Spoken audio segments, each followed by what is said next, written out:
हाँ जी। चलो आज कंटिन्यू करते हैं पॉलिटी की आगे क्लास। और इस क्लास में आगे के पार्ट पढ़ते हैं। हमने पहले क्या पढ़ लिया?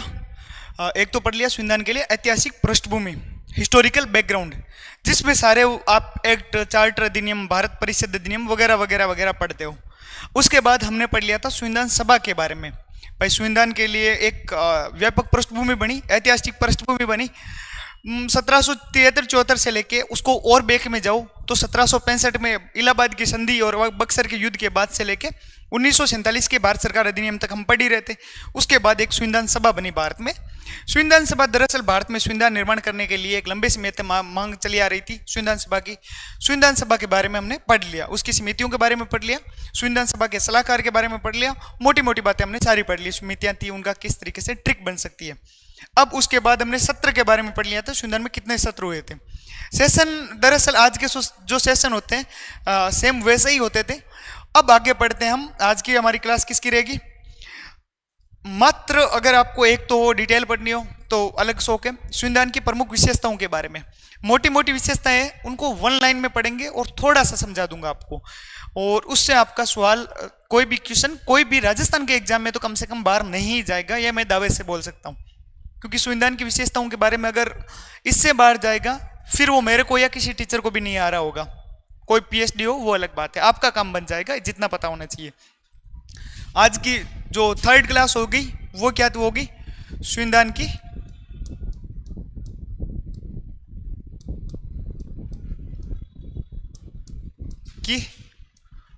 प्रमुख विशेषताएं।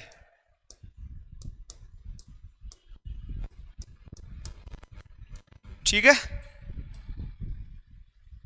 संविधान की प्रमुख विशेषताओं के बारे में पहले मैं आपको बता देता हूं कि जो आपको फैक्ट्स पता भी होंगे। सबसे लंबा लिखित संविधान, इसकी पहली प्रमुख विशेषता हो जाएगी कि भारत का संविधान है क्या है? दुनिया का सबसे लंबा क्या होगा? लॉन्गेस्ट रिटन कॉन्स्टिट्यूशन, लिखित संविधान। यहां पे आपको लिखित वर्ड पे ज्यादा ध्यान देना है।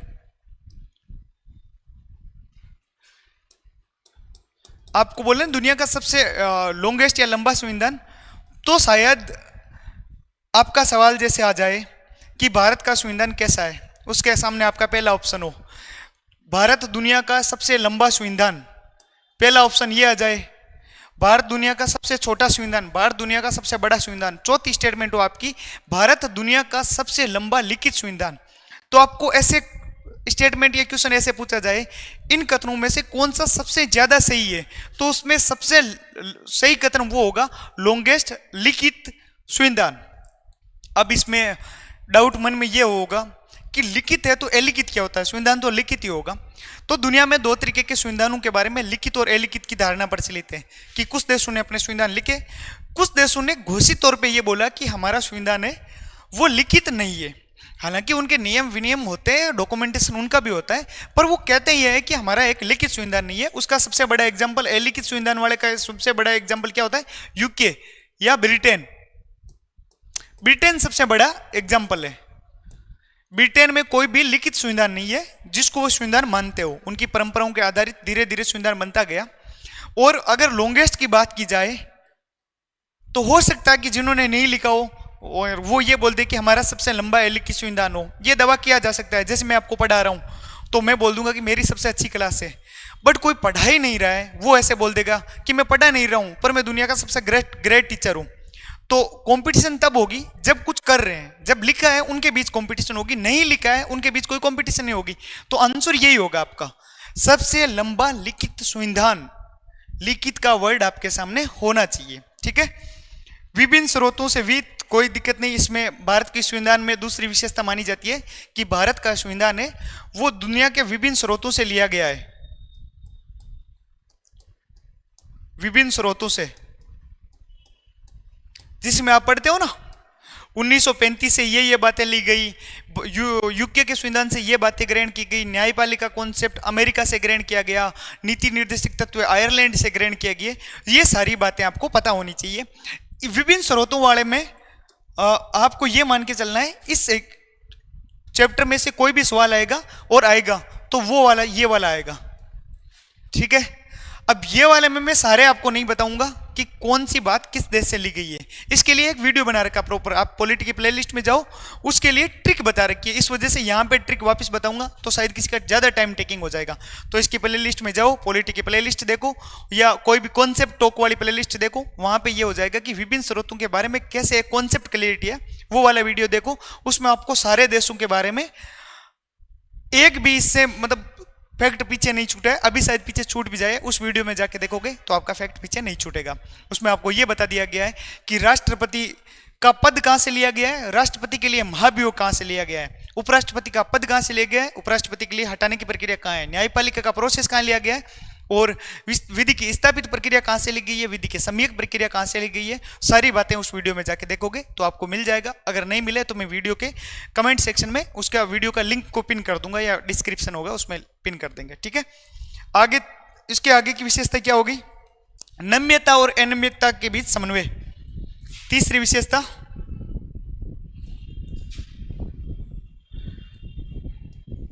नम्यता एंड अनम्यता। कैसे, एक तो होता है ना एक सरल संविधान इजी कॉन्स्टिट्यूशन या नम्य का इंग्लिश होता है, एक होता है कि भाई अनम्यता का हो गया रिजिड मतलब कठोर संविधान, एक होता है कि मान लो जिसको संविधान संशोधन करना इजी होता है, सारी चीजें नम्य होती है, सरल होती है, सॉफ्ट होती है। कैसे समन्वय, तो दुनिया में एक तो देश ऐसा है जिसे हो गया ब्रिटेन, उसका संविधान बहुत ही ज्यादा नम्य है, उसमें संविधान संशोधन करने के लिए ऐसे होगा कि मॉर्निंग का प्रधानमंत्री का मूड हो, शाम तक संविधान संशोधन करवा सकता है, दिन में 4 संविधान संशोधन करना चाहो तो यूके में किया जा सकते हैं। एक होता है यूएसए, यूएसए में संविधान संशोधन करने के लिए आप मर मर के पचलो, वहां पे संविधान संशोधन करना मतलब एक सरकार पलटने जितना बड़ा डिसीजन है। तो यूएसए का संविधान अनम्य संविधान माना जाता है, बहुत ही ज्यादा कठोर संविधान माना जाता है। अभी तक उनके शायद 25 या 30 संविधान संशोधन हुए, 26वां हुआ है शायद लेटेस्ट हुआ जो। भारत में कितना हो चुके हैं, 106 हो चुके हैं, और यूके में अनलिमिटेड हो चुके हैं, इनके कोई काउंट ही नहीं है, रोज संविधान संशोधन होता है। तो भारत ने बीच का समन्वय रखा है कि ना तो ज्यादा कठोर हो ना ज्यादा इजी हो। मतलब जवाहरलाल नेहरू के इस मामले में एक कथन भी पॉपुलर है, उन्होंने बोला था कि हम एक संविधान बना रहे हैं पर उसमें इतना सरलता या आजादी रहेगी कि आने वाले परिवर्तनों के प्रति गुंजाइश बनी रहे, जो भी आगे परिवर्तन होंगे समय के साथ परिवर्तन होंगे, उन परिवर्तनों के अकॉर्डिंग संविधान बदलता रहे, ये एक जीवंत दस्तावेज की भांति कार्य करता रहेगा। जब भी संविधान मृत हो जाएगा, मृत कब होगा, जैसे आज के दौर में अपन देखते हो कि सोशल मीडिया आ गया, सोशल मीडिया के लिए आपको रेगुलेशन करना हो, इंस्टाग्राम को बैन करना हो, इंस्टाग्राम को ऑन करना हो, उसके लिए अगर नेहरू जी ये बोल देते कि नहीं संविधान को इतना हार्ड बनाओ कि सरकार कोई बैन ही नहीं लगा सके, कोई भी संविधान संशोधन नहीं कर सके, तो फिर कैसे संविधान में जीवंतता बनी रहेगी, एक मृत या डेड डॉक्यूमेंट की भांति बना रहेगा। तो इसलिए इनके बीच का समन्वय है। विशेषताओं के बारे में सवाल ऐसे ही पूछेंगे आपको, नम्यता और अनम्यता के बीच समन्वय, ठीक है। आगे बढ़ते हैं।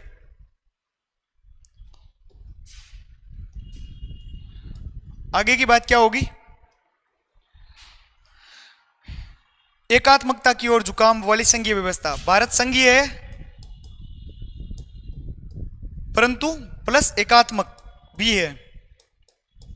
ये स्टेटमेंट आपको पूछेंगे, थोड़ा सा समझा दूंगा तो आपको ये आइडिया लग जाएगा। संघीय कैसे हो गया, दुनिया में 2 तरह के देश प्रचलित है, एक तो संघीय देश और एक एकात्मक देश। संघीय देश कौन सा हो गया, जैसे यूएसए। एकात्मक देशों में सामान्य तौर पे आप एग्जांपल ले सकते हो, कनाडा का ले सकते हो,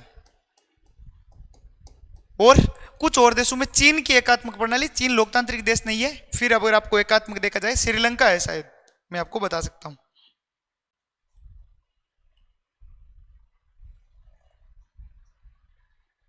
छोड़ो आप एकात्मक में, मतलब कुल मिला के कनाडा हो गया और कुछ छोटे देश चीन चाइना ले लो, ऐसे कुछ देशों के बारे में।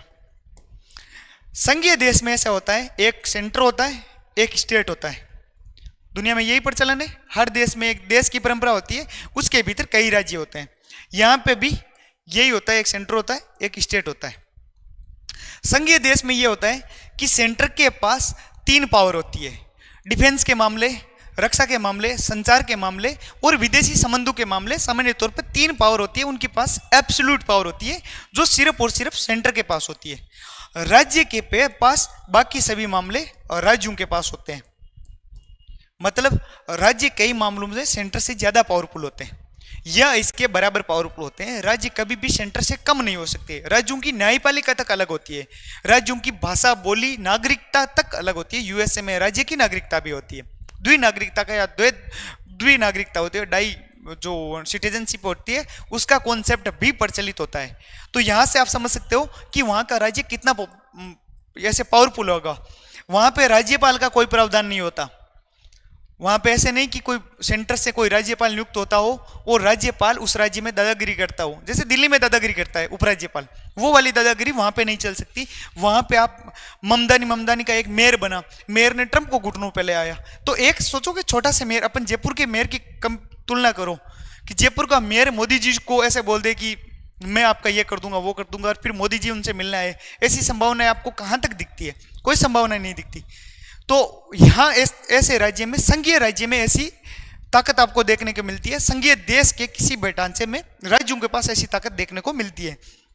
दूसरे ऐसे देश होते हैं जिनमें सिर्फ सेंटर के पास पावर होती है। वहां वाले राज्य चूं तक की आवाज करें तो राज्य को खत्म करके 2 राज्यों में मिला दो, उस राज्य के 4 टुकड़े कर दो। राज्य के पास कोई पावर नहीं होती। वहां पे राज्यपाल इतना पावरफुल होता है कि वो पूरे स्टेट को कंट्रोल करता है। राज्यपाल का नाम अलग हो सकता है, वहां का गवर्नर दे दो आपको, मुख्यमंत्री दे दो, वो अलग बातें हैं। बट वहां पे केंद्र में एकात्मकता की प्रवृत्ति होती है, मतलब उनमें एकात्मकता की प्रवृत्ति होती है। कोई भी पावर का डिवीजन नहीं होता, एकात्मक पावर होती है। एब्सोल्यूट पावर सेंटर के पास होती है। भारत ने क्या किया, इन दोनों के बीच का रास्ता निकाला जिसमें एकात्मकता की ओर झुकाव तो है। एकात्मकता की झुकाव के बावजूद भारत का संविधान संघीय है। भारत में राज्य भी है, भारत में मुख्यमंत्री भी है। भारत में राज्यों के पास अनेक पावर है। राज्यों के पास कर का हिस्सा भी जाता है, टैक्स का हिस्सा भी जाता है। राज्य सामान्यतः हर मामले में स्वतंत्र माने जाते हैं। आम आदमी की पार्टी की सरकार अगर 10 साल तक दिल्ली में शासन कर ली और जहां पे संसद स्थापित है उस एरिया में अगर आम आदमी पार्टी का विधायक हो सकता है, इसका मतलब भारत मोटे तौर पे संघीय संविधान तो है ही है। बट यहां पे एकात्मकता की विशेषताएं भी मोटे तौर पे पाई जाती है। कौन सी विशेषताएं? यहां पे आईएएस अधिकारी है, उसको हटा कौन सकता है, नियुक्त कौन कर सकता है? वो सेंटर है। शॉर्ट टर्म पे ट्रांसफर राज्य सरकार कर सकती है कि उसको सस्पेंड कर दिया, बट किसी अधिकारी को हटाना, बर्खास्त करने की पावर किसके पास है? सेंटर के पास है। किसी आईएएस अधिकारी की लाइफ टाइम पे उसका प्रमोशन वगैरह है वो किस पे डिपेंड करता है? वो सेंटर के पास है। राज्य के पास शॉर्ट टाइम की पावर होती है, वो ट्रांसफर कर सकता है, उसको सस्पेंड कर सकता है, शॉर्ट टर्म तक के लिए उसके ऊपर कुछ डिसीजन ले सकता है। बट आईएएस अधिकारी या आईपीएस अधिकारी जो अखिल भारतीय सेवाएं होती है, ऑल इंडियन सर्विसेज में जो भी सर्विसेज होती है वो सेंटर के पास होती है। दूसरा, यहां पे राज्यपाल का कॉन्सेप्ट पाया जाता है। ठीक है, तो राज्यपाल आपको पता है कैसे काम करता है। भारत में आपातकाल का कॉन्सेप्ट पाया जाता है कि कोई राज्य सरकार कोई दादागिरी करे तो उसमें आपातकाल लगाया जा सकता है। बार बार पश्चिम बंगाल के मामले में आपको देखने को, सुनने को मिलता है। ठीक है, भारत में और क्या चीजें हो सकती है? भारत में 5 विभिन्न परिस्थितियों में भारत की संसद राज्यों में कानून बना सकती है। जैसे राज्यसभा ऐसा प्रस्ताव पारित कर दे, किसी राज्य में राष्ट्रपति शासन लागू हो, किसी राज्य में राष्ट्रीय आपातकाल लागू हो, 2 राज्यों की आपसी सहमति से है वो संसद राज्य का कानून बना सकती है। ऐसा प्रावधान किया गया है। ऐसी पावर की वजह से भारत में एकात्मकता की ओर पावर देखने को मिलती है।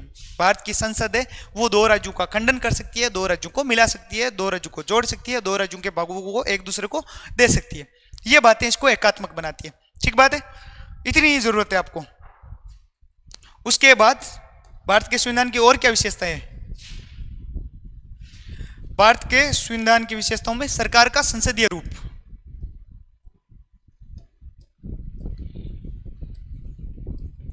संसदीय रूप, ठीक है। आपको पता होगा दुनिया में एक दूसरी प्रणाली भी प्रचलित मानी जाती है जिसको बोला जाता है राष्ट्रपति प्रणाली।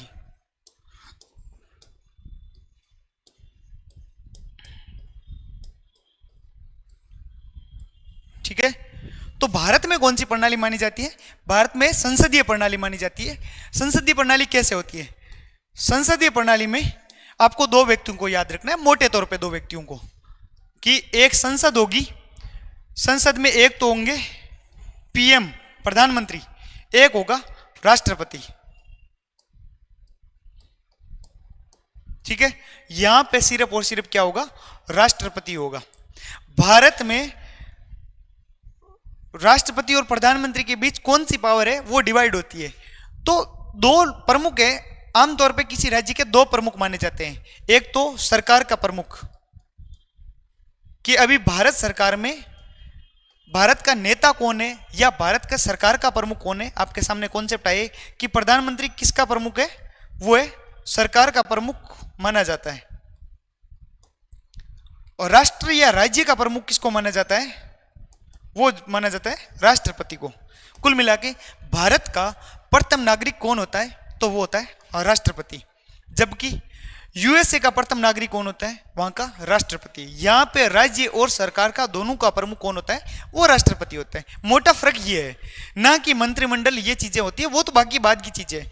भारत में जो सवाल आने वाली बात बनती है वो है कि भारत में प्रधानमंत्री सरकार का प्रमुख, राष्ट्रपति राज्य या राष्ट्र का प्रमुख।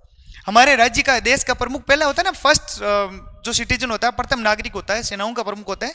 सेनाओं का प्रथम हेड के रूप में कौन काम करता है, वो करता है राष्ट्रपति। जबकि यूएसए में ये काम राष्ट्रपति के पास है, वहां का सरकार का प्रमुख भी राष्ट्रपति है, डिसीजन जो लेता है वो भी राष्ट्रपति है, प्लस राज्य का प्रमुख भी राष्ट्रपति माना जाता है। दूसरा, यहाँ की संसद है वो भारत के प्रधानमंत्री को और राष्ट्रपति दोनों को हटा सकती है। यहाँ पे सरकार के प्रमुख के रूप में प्रधानमंत्री काम करता है तो उसको हटा सकती है। जबकि इसमें महाभियोग की प्रक्रिया है वो एब्सोल्यूट रूप से थोड़ी सी अलग मानी जाती है, क्योंकि भारत में क्या होता है, एक प्रधानमंत्री होता है, उसका मंत्रिमंडल होता है, मंत्रिमंडल के नीचे भी उसके बाद सांसद होते हैं, सांसदों में से मंत्री बनते हैं। ठीक प्रोसेस है। यहाँ के राष्ट्रपति के पास अपना एक निकाय होता है, ठीक है, जिसको मान लो परिषद बोल दो, कुछ भी नाम दे दो, उसमें अपनी तरफ से कोई सेक्रेटरी या सचिव नियुक्त किए जाते हैं, वो एज ए मंत्रिमंडल काम करते हैं। ठीक, उनकी कोई नैतिक जिम्मेदारी या कानूनी जिम्मेदारी नहीं होती, वो राष्ट्रपति के सहयोग से काम करते हैं। राष्ट्रपति उसमें किसी भी व्यक्ति को नियुक्त किया जा सकता है, कर सकता है, एक निजी व्यक्ति को भी नियुक्त कर सकता है। जबकि भारत में कम से कम कोई व्यक्ति सांसद होना कंपलसरी है मंत्रिमंडल में शामिल होने के लिए। ठीक है, इतना सा फर्क है मोटे तौर पे।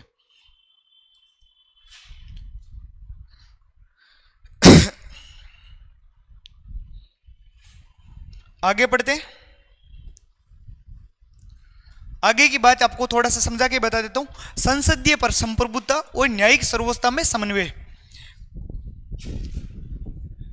संसद है वो सबसे ऊपर नहीं है, ठीक है, और न्यायपालिका भी सबसे ऊपर नहीं है। तो सबसे ऊपर कौन है? भारत में सबसे ऊपर है संविधान। जैसे एग्जाम्पल से हर चीज समझ आती है। संसद कहां पे प्रमुख है? तो यूके में ऐसा होता है कि यूके, ब्रिटेन में, वहां पे संसदीय संप्रभुता है, वहां पे संसद सबसे ऊपर होती है, उसके बाद न्यायपालिका का नंबर आता है। न्यायपालिका में जो जज होते हैं वो वहां की संसद द्वारा डायरेक्ट नियुक्त किए जाते हैं, डायरेक्ट हटाए भी जाते हैं। इससे आगे की बात, जब जज द्वारा कोई फैसले दिए जाते हैं, उन फैसलों को पलटने की पावर भी संसद के पास यूके में होती है, ब्रिटेन में होती है। जबकि न्यायपालिका की संप्रभुता मोटे तौर पे ज्यादा कहां देखने को मिलती है? जहां पे न्यायपालिका या सुप्रीम कोर्ट सबसे पावर में रहता है, वो होता है यूएसए का कॉन्सेप्ट। वहां पे भी संविधान की संप्रभुता है, पर वहां की न्यायपालिका बहुत ज्यादा पावरफुल है, बहुत सारे मामलों में बहुत ज्यादा पावरफुल है। भारत में इसके बीच का समन्वय का रास्ता निकाला गया है, जिसमें जजों को इनडायरेक्ट रूप से संसद द्वारा नियुक्त किया जाता है राष्ट्रपति के माध्यम से, बट उनके हटाने की प्रोसेस में महाभियोग शामिल होता है। भारत का सुप्रीम कोर्ट सामान्य तौर पे अपने मामलों में बहुत ज्यादा स्वतंत्र होता है, बट वो सुप्रीम कोर्ट है, वो कभी भी संविधान से ऊपर नहीं हो सकता। भारत में संविधान की संप्रभुता या सॉवरेनिटी का कॉन्सेप्ट रखा गया है कि एक संविधान होगा, उसके ढांचे के भीतर संसद होगी, न्यायपालिका होगी और कार्यपालिका होगी। विधायिका, न्यायपालिका और कार्यपालिका का 3 डिवीजन का विभाजन है, वो संविधान की संप्रभुता के तहत होगा। भारत में संविधान सबसे ऊपर होता है, इसलिए राहुल गांधी जी आपका संविधान की पोथी को लेके हाथ में लिए घूमते रहते हैं, ना कि सुप्रीम कोर्ट की प्रतिलिका को या रेप्लिका को लेके हाथ में घूमते हैं, क्योंकि उनको पता है कि किस देश में कौन सी चीज पावरफुल है। और संसद में जो संविधान है उसको बदलना, उसमें हेरफेर करना सामान्य तौर पे मुश्किल होता है। जबकि हाईकोर्ट या सुप्रीम कोर्ट पे ऐसे आरोप आमतौर पे लग जाते हैं, जब वहां पे बोरियों भरे हुए पैसे मिल जाते हैं तो उन पे आरोप लगाए जा सकते हैं, बट संविधान के मामले में आप सामान्य तौर पे ऐसा भरोसा जता सकते हो। ठीक बात है, आगे बढ़ते हैं। एकीकृत और स्वतंत्र न्यायपालिका, ठीक है, मैंने आपको बता दिया। भारत में एकीकृत और स्वतंत्र न्यायपालिका है। हर चीज की एक वैल्यू होती है। मैं आपको फिर बताता हूं कि इस वर्ड को ऐसे देखना है कि एकीकृत वर्ड मतलब यहां पर ए भी लगा है ना सामने, उसका भी पॉलिटी का मतलब होता है एकीकृत, कृत, इंटीग्रेटेड। भारत में कैसी न्यायपालिका है? एकीकृत एवं कैसी है? स्वतंत्र न्यायपालिका है। स्वतंत्र वाला आप समझ जाते हो कि भाई ठीक है, हटाने जोड़ने का प्रोसेस है, उसमें कोई आपको खास दिक्कत नहीं होती है। एकीकृत कैसे होती है? एकीकृत होती है ऐसे कि भारत में एक है सुप्रीम कोर्ट, ठीक, भारत में सुप्रीम कोर्ट काम करता है। सुप्रीम कोर्ट के 2 नंबर के बाद कौन से कोर्ट काम करते हैं? High court. और हाई कोर्ट के नीचे कौन से है? डिस्ट्रिक्ट कोर्ट, जिला कोर्ट, सेशन कोर्ट, सारे मामले होते हैं। उसके अलावा भी कोई फैमिली कोर्ट हो, विलेज ग्राम न्यायालय हो, सारे कोर्ट होते हैं। यहां से कोई निर्णय होता है हाई कोर्ट में जाता है, हाई कोर्ट का निर्णय कहां जाता है? सुप्रीम कोर्ट में जाता है। जब ये एकीकृत है तभी तो ये मामला यहां पे जाता है। यूएसए में ऐसा नहीं होता सामान्य तौर पे। यूएसए में सिर्फ कानून के पर्सन के मामले सुप्रीम कोर्ट तक जाते हैं। भारत में कोई सा भी मामला सुप्रीम कोर्ट में जा सकता है। आप हत्या, रेप जैसे अपराध भी, फैमिली वाले विवाद भी, जिसमें 3 तलाक जैसे मामले भी हो, वहां पे भी सुप्रीम कोर्ट तक जा सकते हैं। जबकि यूएसए में हाई कोर्ट का अपना एक अस्तित्व होता है। हाई कोर्ट के बाद के वही मामले सुप्रीम कोर्ट तक जाते हैं जिसमें विधि या कानून या संविधान के हनन का प्रश्न हो या सेंट्रल गवर्नमेंट से जुड़े हुए मामले हो, वो सुप्रीम कोर्ट में जाते हैं। बाकी मामले हाई कोर्ट तक ही रुक जाते हैं या हाई कोर्ट उन पर निर्णय लेता है।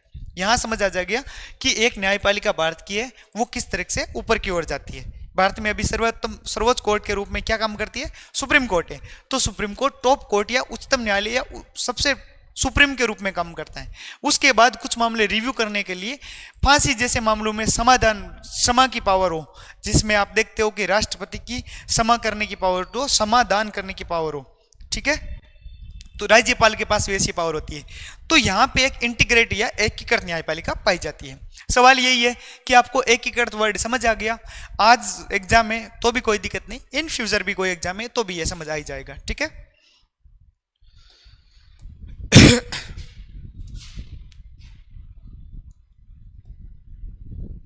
उसके बाद क्या हो सकता है? मौलिक अधिकार है। भारत के संविधान में मौलिक अधिकार पाए जाते हैं। अनुच्छेद 12 से लेकर 35 तक भारत के संविधान में मौलिक अधिकार पाए जाते हैं। नीति निर्देशक तत्व है, तो भारत के संविधान में डीपीएस पे की एक लंबी श्रृंखला दी गई है। राज्य के ऊपर कुछ डायरेक्टिव प्रिंसिपल लगाए गए हैं। स्टेट की जो पॉलिसी बनती है उसके लिए राज्य की नीति के लिए निर्देशक तत्व है। अच्छे से नाम पढ़ो, डीपीएसपी है वो क्या होते हैं? Directive principle for state policy. राज्य की जो नीति बनती है, राज्य का कानून बनता है, राज्य का रूल बनता है, राज्य का रेगुलेशन बनता है। कोई भी कुछ चीज जो स्टेट से रिलेटेड हो, स्टेट का तात्पर्य पॉलिटी में राष्ट्र होता है, देश होता है। आप यहाँ पे क्लियरिटी रखो, पॉलिटी के कॉन्सेप्ट में राज्य की ढांचे में दिया जाए, राज्य के बारे में बात किया जाए, स्पेसिफिक राज्य की टर्म पे जब तक ना दिया जाए, राज्य का मतलब राष्ट्र होता है। तो राष्ट्र द्वारा जो पॉलिसी बनाई जाती है उसके लिए नीति निर्देशक तत्व काम करते हैं। निर्देशक मतलब निर्देश देने वाले तत्व काम करते हैं, जो एक निर्देश देते हैं कि आप ऐसी पॉलिसी बनाओ तो इन बातों का ध्यान रखो। जैसे भारत की संसद एक कानून बनाती है तो उसमें क्या क्या बातों का ध्यान रखती है कि उनके लिए एक उद्योग का रेगुलेशन कर रहे हो तो महिलाओं और पुरुषों का बराबर वेतन हो, उसमें क्या बातें होती है। उसके बाद होती है कि इसमें पर्यावरण के मूल्यों को भी ध्यान में रखा जाना चाहिए। इसमें आगे क्या बात ध्यान रखती है कि किसी भी जो कर्मचारी है उसको कर्म प्रबंधन में भागीदारी कैसे हो, उनका एक प्रेशर ग्रुप या दबाव समूह कैसे किस तरीके से काम करता हो। उसके बाद क्या होती है, किसी भी व्यक्ति का जो वहां पे काम कर रहा हो, मजदूर हो, उसके लिए एक न्यायोचित दशाएं उपलब्ध करवाई जानी चाहिए। कोई भी व्यक्ति पीड़ित ना हो, वहां पे जाके परेशान ना हो। और क्या बातें हो सकती है, वहां पे जाके आपको शिशुओं के लिए गृह हो, वहां पे किसी भी बच्चे को इस तरीके से हायर नहीं किया जाए जो वहां पे उसके बचपन को छीन सके या खतरनाक परिस्थितियों में किसी बच्चे से काम करवाया जा सके। ठीक सारी बातें होती है। उसके बाद क्या हो सकता है, सारे प्रिंसिपल्स को फॉलो किया जाता है। एक राज्य की एक नीति के लिए नैतिकता के रूप में काम करता है। आप नीति निर्देशक तत्व के आधार पे कोर्ट में चैलेंज नहीं कर सकते, उसके एक नैतिक जिम्मेदारी होती है। एक राज्य होता है उसकी एक नैतिक जिम्मेदारी होती है कि देश के लोगों के ऊपर वो सरकार चला रहे हैं, सब प्रशासन चला रहे, तो उनकी एक नैतिक जिम्मेदारी होती है, एथिकल या मोरलिटी वाली रेस्पॉन्सिबिलिटी होती है, जिसके आधार पे आप पॉलिसी बनाते समय, पॉलिसी को गवर्न करने समय, पॉलिसी को इम्प्लीमेंट करते समय आप एथिकल वैल्यूज का ध्यान रखो, आप कानूनी या नैतिक वैल्यू का भी ध्यान रखो। इसको बोला जाता है डीपीएसपी। ठीक है, ये भी शामिल किया गया था। उसके बाद होती है मौलिक कर्तव्य। भारत के संविधान में, मूल संविधान में मौलिक कर्तव्य शामिल नहीं किए गए थे। उसके बाद 42वां संविधान संशोधन आया, इंदिरा गांधी ने जब आपातकाल लगाया, आपातकाल के समय भारत के संविधान में मौलिक कर्तव्य शामिल किए गए। फंडामेंटल ड्यूटीज है वो सामान्य तौर पे लोकतांत्रिक देशों की प्रणाली नहीं है। मौलिक कर्तव्यों के मामले में आमतौर पे ऐसा बोला जाता है कि समाजवादी देश थे ना, वो ये बताते हैं कि नागरिक के पास पावर्स होती है, वो तो ठीक बात है, उनकी कुछ ड्यूटीज या कर्तव्य भी होने चाहिए। जैसे हम बार बार चिल्लाते हैं कि सरकार को ये करना चाहिए, सरकार को ये करना चाहिए, सरकार को ये करना चाहिए। क्या आपने चलते हुए किसी कचरे को उठाया है? क्या आपने कभी डस्टबिन में चलते हुए ऐसे ध्यान से ये ध्यान रखा है कि भाई मेरी भी जिम्मेदारी है ना, प्लास्टिक सरकार की जिम्मेदारी नहीं है। 150 करोड़ लोगों के ऊपर सरकार कुछ नहीं कर सकती।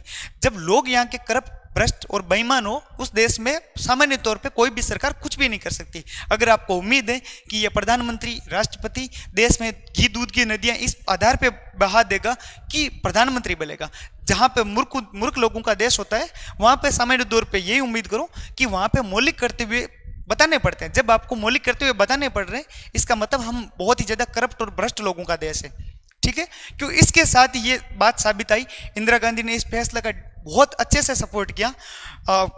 बीजेपी, उस समय में बीजेपी या जनता दल की सरकार ने विरोध किया था कि मौलिक कर्तव्य किसी देश में नागरिकों को शर्म की दशा लाते हैं कि आप किसी व्यक्ति को ये बता रहे हो कि तेरे को ये करना चाहिए, तेरी ये जिम्मेदारी है। कांग्रेस ने यह बोला कि संविधान के निर्माताओं से एक छोटी सी भूल हो गई थी, वो भूल मैं सुधारती हूँ। तो आमतौर पर अगर आप ये मान के चलो, जैसे पेपर लीक का मामला हो, तो आप में से कितने लोगों को भरोसा है, मुझे नहीं पता, कि एसओजी की वजह से पेपर लीक होना बंद हो जाएगा। मेरा इस पे बिल्कुल भरोसा नहीं है। मेरा यह मानना है, जिस देश में जॉब के लिए पागलपन रहेगा, जॉब विवाह से संबंध रहेगा, जॉब के लिए शादी सगाई का संबंध रहेगा, उस देश में कभी भी समाधान हो ही नहीं सकता कि वहाँ की सरकार, वहाँ का प्रशासन और वहाँ की कोई व्यवस्था है वो पेपर लीक को बंद कर सके। क्योंकि लोग करप्ट है, लोग करप्ट है तो करप्ट व्यक्ति जाएगा।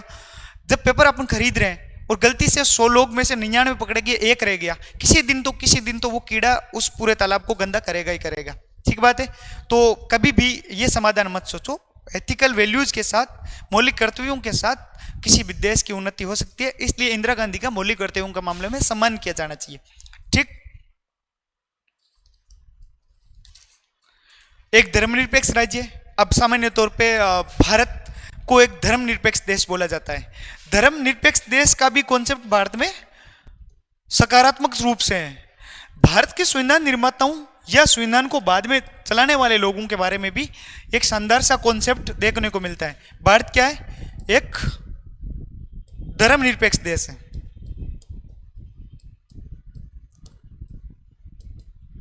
निरपेक्ष का क्या हो गया? राज्य या देश। धर्म से निरपेक्ष, आप एक तो सापेक्ष पढ़ते हो, सापेक्ष का तात्पर्य होगा धर्म के अकॉर्डिंग चलना, एक होगा धर्म के निरपेक्ष कि आपको फर्क नहीं पड़ता कि देश में कितने धर्मों के नागरिक रह रहे हैं, हम धर्म से निरपेक्ष होके, उससे अलग होके, अलग नहीं होना, सकारात्मक सेंस में अलग होके राज्य का गवर्न करेंगे।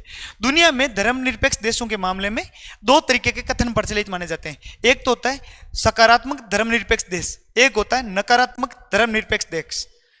अगर आपके सामने सवाल आए कि भारत में कैसी धर्मनिरपेक्ष प्रवृत्ति पाई जाती है, तो अगर आप पिछले 10-15 साल की प्रवृत्ति देखोगे तो आपका जवाब होगा नकारात्मक धर्मनिरपेक्ष देश। पर भारत का है देश, भारत देश है वो सकारात्मक धर्मनिरपेक्ष देश है। कैसे?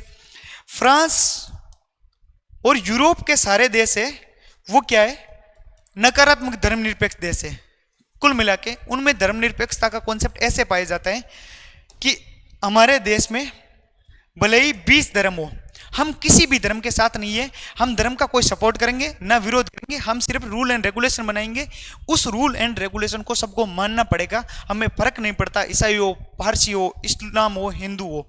सब व्यक्ति को कोई कानून बना दिया, उसको प्रॉपर तरीके से मानना पड़ेगा। कोई मंदिर बन रहा है तो उसके लिए हमारी तरफ से कुछ भी नहीं दे रहे, कोई मस्जिद बन रही है उसके लिए भी हमारी तरफ से कोई पैसा नहीं दिया जा रहा। इस्लाम का, ईसाई का कोई भी बन रहा है, हम ना उसका सपोर्ट करेंगे ना विरोध करेंगे। हमारे जो कानून नियम विनियम है उसको हम फॉलो करने पड़ेगा आपको। ये तो होती है नकारात्मक धर्मनिरपेक्षता, राज्य का धर्म से पूर्ण रूप से अलग हो जाना। ठीक है, एक होती है सकारात्मक धर्मनिरपेक्षता जिसमें सभी धर्मों को समान रूप से सपोर्ट करना। यहां पे तीर्थ यात्रा हो रही है तो राज्य उसके लिए फैसिलिटी प्रोवाइड करवाएगा। राज्य किसी भी धर्म से टैक्स नहीं लेगा। राज्य एक धर्म से टैक्स लेके दूसरे राज्य के धार्मिक कार्यों में खर्च नहीं करेगा। राज्य किसी भी धर्म के साथ भेदभाव नहीं करेगा। तीर्थ यात्रियों के लिए जो सुविधा है, हज यात्रियों के लिए भी वैसी सुविधा का प्रावधान किया जाएगा। मोटे तौर पर संविधान तो ऐसा ही कहता है, पर आजकल क्या हो गया कि जिस देश में चेले पावरफुल होते हैं वो देश कभी भी उस देश का नायक कभी भी धर्मनिरपेक्ष नहीं हो सकता।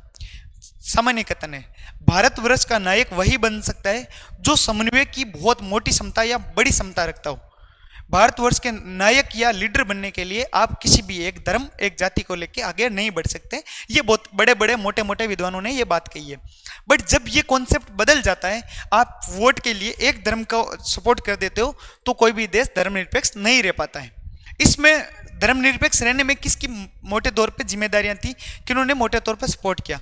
तो मुझे लगता है कि भारत में अगर धर्मनिरपेक्षता को लागू करने में अभी तक माना जाए तो नरेंद्र मोदी खुद स्वयं उन्होंने भी सबसे ज्यादा धर्मनिरपेक्ष राष्ट्र बनाने में भारत में बहुत महत्वपूर्ण भूमिका निभाई है। जिस देश में फियर का डर हो उसमें भी उस व्यक्ति ने यह दिखाया है कि भाई नहीं हम अच्छे देश में रह रहे हैं। 15 सालों में लोगों को यह होता है ना, अंदर जोश रहता है भक्तों को, मतलब जिसको भी ये जोश रहता है कि इस बार तो बस खत्म हो जाएंगे, मुसलमान खत्म हो जाएंगे, ईसाई खत्म हो जाएंगे। फिर भी अगले 5 साल तक सरकार ये चाहती है कि नहीं, धर्मनिरपेक्ष राष्ट्र है, आपको कानून को मानना पड़ेगा। तो इसलिए यह माना जा सकता है कि भारत के राष्ट्र के जो प्रमुख आज तक हुए हैं उन्होंने आज तक धर्मनिरपेक्ष राज्य बनाने में मोटी भूमिका निभाई है। प्रॉब्लम होती है चेलों में। चेलों को यह लगता है कि, मेरे को लगता है कि चेले सबसे मूर्ख कौम होती है, क्योंकि उसको मोटी बात है, मोटी बुद्धि होती है। आप किसी व्यक्ति की शक्ल देख के उसकी बुद्धि का अंदाजा लगा सकते हो। तो वो बुद्धि इतनी लगाता है कि फिल्मों का विरोध करूंगा, ये करूंगा। अब जब वोट आ रहा है तो प्रधानमंत्री घोषित तौर पे ऐसा नहीं कह सकता कि नहीं गलत आदमी है तू, बट उसको मोटे तौर पे समझ आता था कि मूर्ख तो है ये साले बहुत ज्यादा।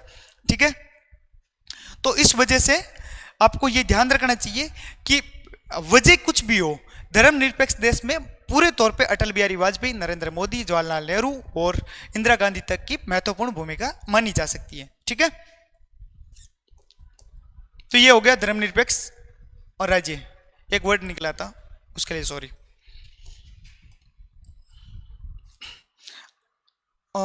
उसके बाद पढ़ते अपन सार्वभौम वयस्क मताधिकार। सार्वभौम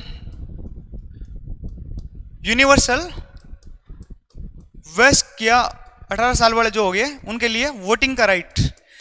इसमें भी भारत माना जाता है, भारत अग्रणी देशों में माना जाता है कि भारत ने स्वतंत्र होते हुए भारत में महिलाओं, पुरुषों, मुस्लिमों के बारे में बोल रहे तो बार बार वो आ रहा है, महिलाओं, पुरुषों या मुस्लिमों भी बोल सकते हो, कि जिसमें किसी भी जाति, वर्ग, धर्म को भी पीछे नहीं रखा गया।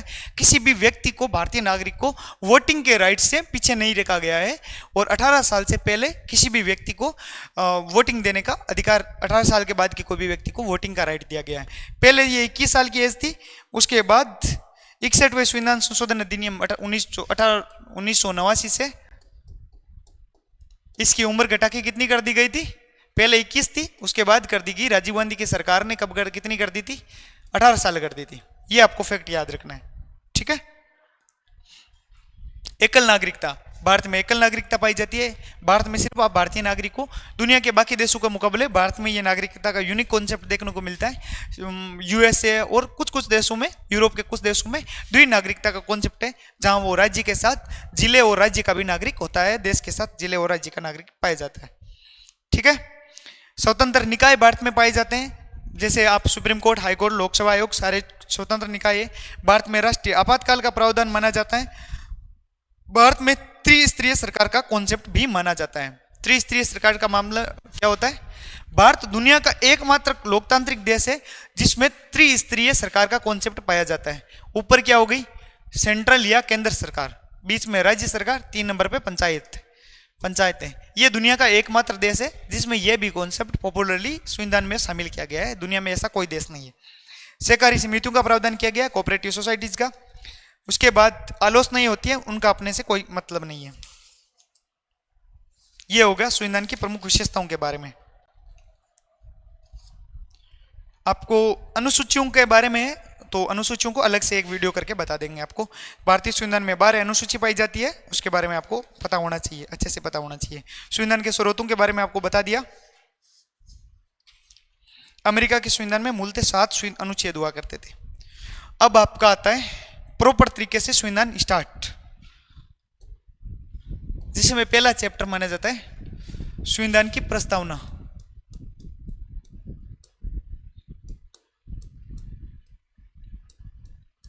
प्रीएम्बल ऑफ कॉन्स्टिट्यूशन, संविधान की प्रस्तावना।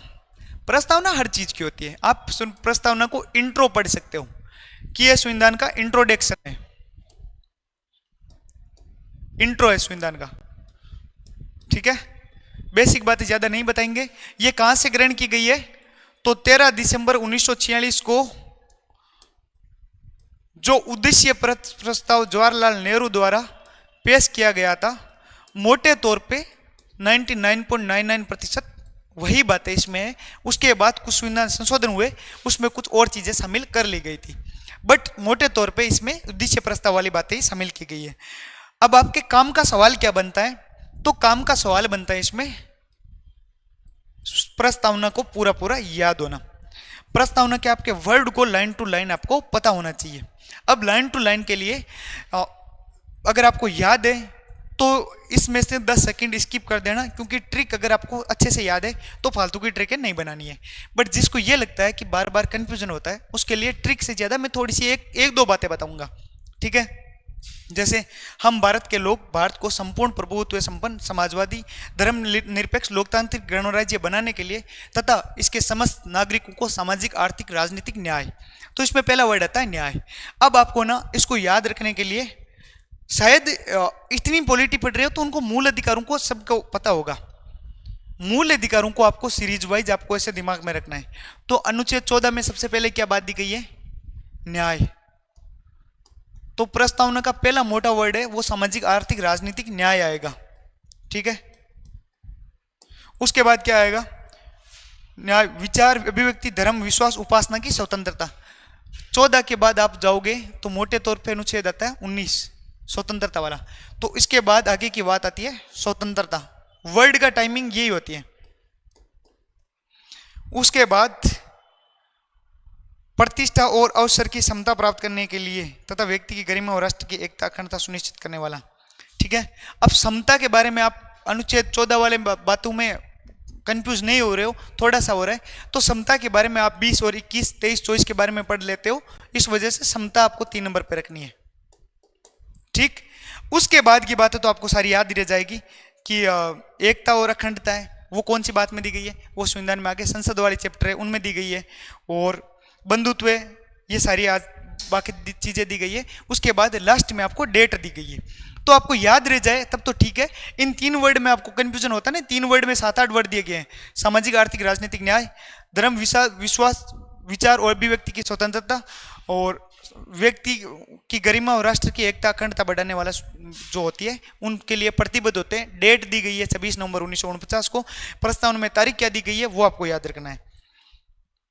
अंगीकृत, अधिनियमित और आत्मार्पित करते हैं। तो प्रस्तावना के तत्व क्या क्या दिए गए हैं तो उसमें आपको याद रह जाएगा। प्रस्तावना के शब्द दिए गए हैं वो आपके अभी काम के नहीं है, जब आप रैपिड रिवीजन कर रहे हो तो आपको याद करने की जरूरत खास है नहीं। अब प्रस्तावना के बाद अगर आपको थोड़ा सा और चीजें पढ़नी हो तो वो आपको बता देते हैं, जिसके तो मामले में मोटे तौर पे कुछ विवाद सामने आए कि जो भारत की संविधान की प्रस्तावना है वो एक तो संविधान के सबसे अंत में शामिल की गई कि संपूर्ण संविधान जब बन गया था संविधान को सबसे लास्ट, प्रस्तावना को सबसे लास्ट में शामिल किया गया। तो क्या संविधान की प्रस्तावना संविधान का भाग है या नहीं है, संविधान का भाग है या नहीं है। दूसरी बात, भाग है या नहीं है, उसके बाद क्या इसका संशोधन किया जा सकता है या नहीं किया जा सकता है। अगर आपको केस वगैरह डिटेलिंग में पढ़ना है तब तो थोड़ी सी और गहराई वाली बातें हो जाती है, वरना आपको सिंपल याद रखना है। भारत की संविधान की प्रस्तावना है वो संविधान का अभी वर्तमान में भाग मानी जाती है और संविधान की प्रस्तावना में संशोधन किया जा सकता है। पहले इसको भाग नहीं माना जाता था कुछ सुप्रीम कोर्ट के निर्णयों में, और इसमें संविधान में संशोधन नहीं किया जा सकता था। उसके बाद कुछ मामले आए, अंतिम मामला कौन सा था, केशवानंद भारती मामला था। तो सुप्रीम कोर्ट ने केशवानंद भारती मामले में यह बोला था कि संविधान की प्रस्तावना संविधान का भाग है और इसमें संशोधन भी किया जा सकता है। संशोधन के बाद ही जो है 3 वर्ड शामिल किए गए थे, 42वां संविधान संशोधन हुआ, उसके तहत इसमें एकता, अखंडता और समाजवादी धर्मनिरपेक्ष तत्व है। वो पहले तो इसमें संविधान में अखंडता वर्ड नहीं था और समाजवादी वर्ड नहीं था, धर्मनिरपेक्ष वर्ड नहीं था। प्रस्तावना के बारे में आप पढ़ोगे तो इसमें 3 वर्ड शामिल नहीं थे, समाजवादी, धर्मनिरपेक्ष और अखंडता, जिसको लेके बीजेपी लगातार शुरुआती समय में जनता दल विरोध करता था कि आप धर्मनिरपेक्ष, आप आज भी सुनते हो ना, आज टीवी डिबेट में ऐसे बोलते हैं कि आपातकाल के समय धर्मनिरपेक्ष वर्ड जोड़ा गया था, जबकि संविधान में मोटे तौर पे इसके बारे में बहुत लंबे विस्तृत तरीके से दिया गया है। प्रियम्बल में शामिल करने से इससे कोई खास फर्क नहीं पड़ता। संशोधन किया जा सकता है परंतु ऐसी बातों को नहीं हटाया जा सकता जो मूल ढांचे से रिलेटेड हो, तो ऐसी बातों को भी नहीं हटाया जा सकता। ठीक है, ऐसे नहीं कि प्रस्तावनाओं को खत्म किया जा सकता है तो खत्म नहीं किया जा सकता, उसके कुछ वर्ड को चेंज किया जा सकता है या ऐड किया जा सकता है। वो जैसे कुछ ऐसे वर्ड दिया गया हो जैसे समता का अधिकार, तो उसको नहीं हटाया जा सकता। तो आपको व्यवहारिक बात बताऊं तो प्रस्तावना के अंदर सामान्य तौर पे शब्द जोड़े जा सकते हैं, इसमें से शब्द ऐसे शब्द नहीं हटाए जा सकते जो सामान्य तौर पे बेसिक ढांचे से जुड़े गए हो। अब अगर आप प्रस्तावना को पढ़ोगे तो प्रस्तावना के बारे में अगर ये सारे वर्ड पढ़ रहे हो, ठीक है, इनको किसी को भी नहीं हटाया जा सकता क्योंकि ये बेसिक स्ट्रक्चर का पार्ट है। तो भारत की संविधान में कह तो दिया कि आप चेंज कर सकते हो, पर बेसिक स्ट्रक्चर का अगर सुप्रीम कोर्ट अड़ंगा हटा दे तो प्रियम्बल में से ज्यादा संविधान संशोधन की संभावना नहीं बचती है, उसमें कुछ शब्द ऐड किए जा सकते हैं। ठीक है, जैसे समता, तो समता में महिलाओं के साथ समानता, ऐसी कुछ चीजें ऐड करना चाहे तो सुप्रीम सरकार, देश की सरकार राजी हो जाती है इस चीजों से, तो ये कर सकते हैं, बाकी चीजें नहीं की जा सकती। ठीक है, आगे बढ़ते हैं। संघ और इसका क्षेत्र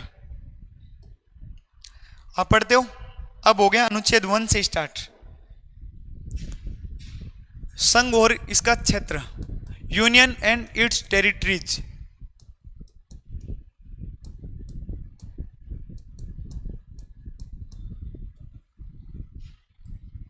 ठीक है, 2 मिनट का मैं ब्रेक लेता हूं, तब तक आप लोग थोड़ा इसके बारे में, अगर आपके सामने बुक है तो उसके में हल्का सा देख लेते हो, उसके बाद कोई वर्ड में कंफ्यूजन आता है तो वो भी देख सकते हो। आप कनेक्ट भी हो सकते हो कि अगर आपको और ज़्यादा डाउट आ रहे हैं तो ऐप पे आपको कुछ वीडियोस मिल जाएंगे, एक्स्ट्रा फ्री वाले कुछ टेस्ट मिल रहे हैं, तो आप लिंक में या डिस्क्रिप्शन में आपको ऐप का लिंक मिल जाएगा।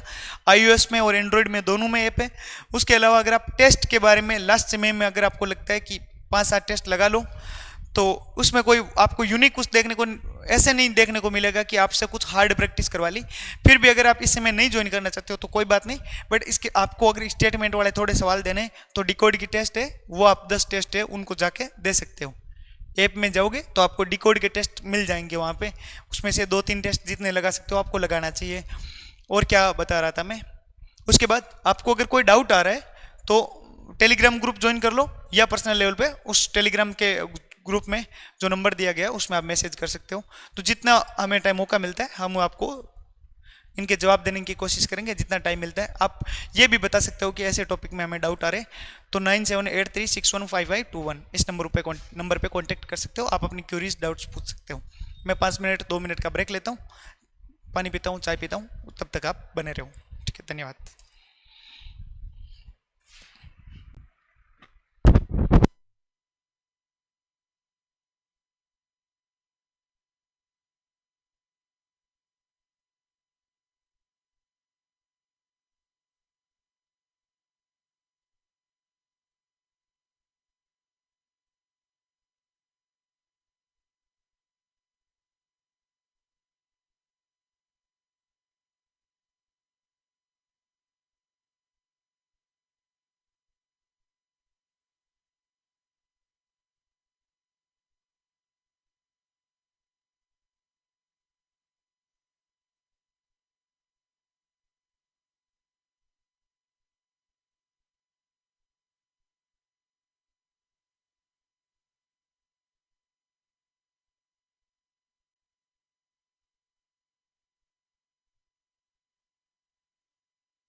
चलो आगे कंटिन्यू करते हैं।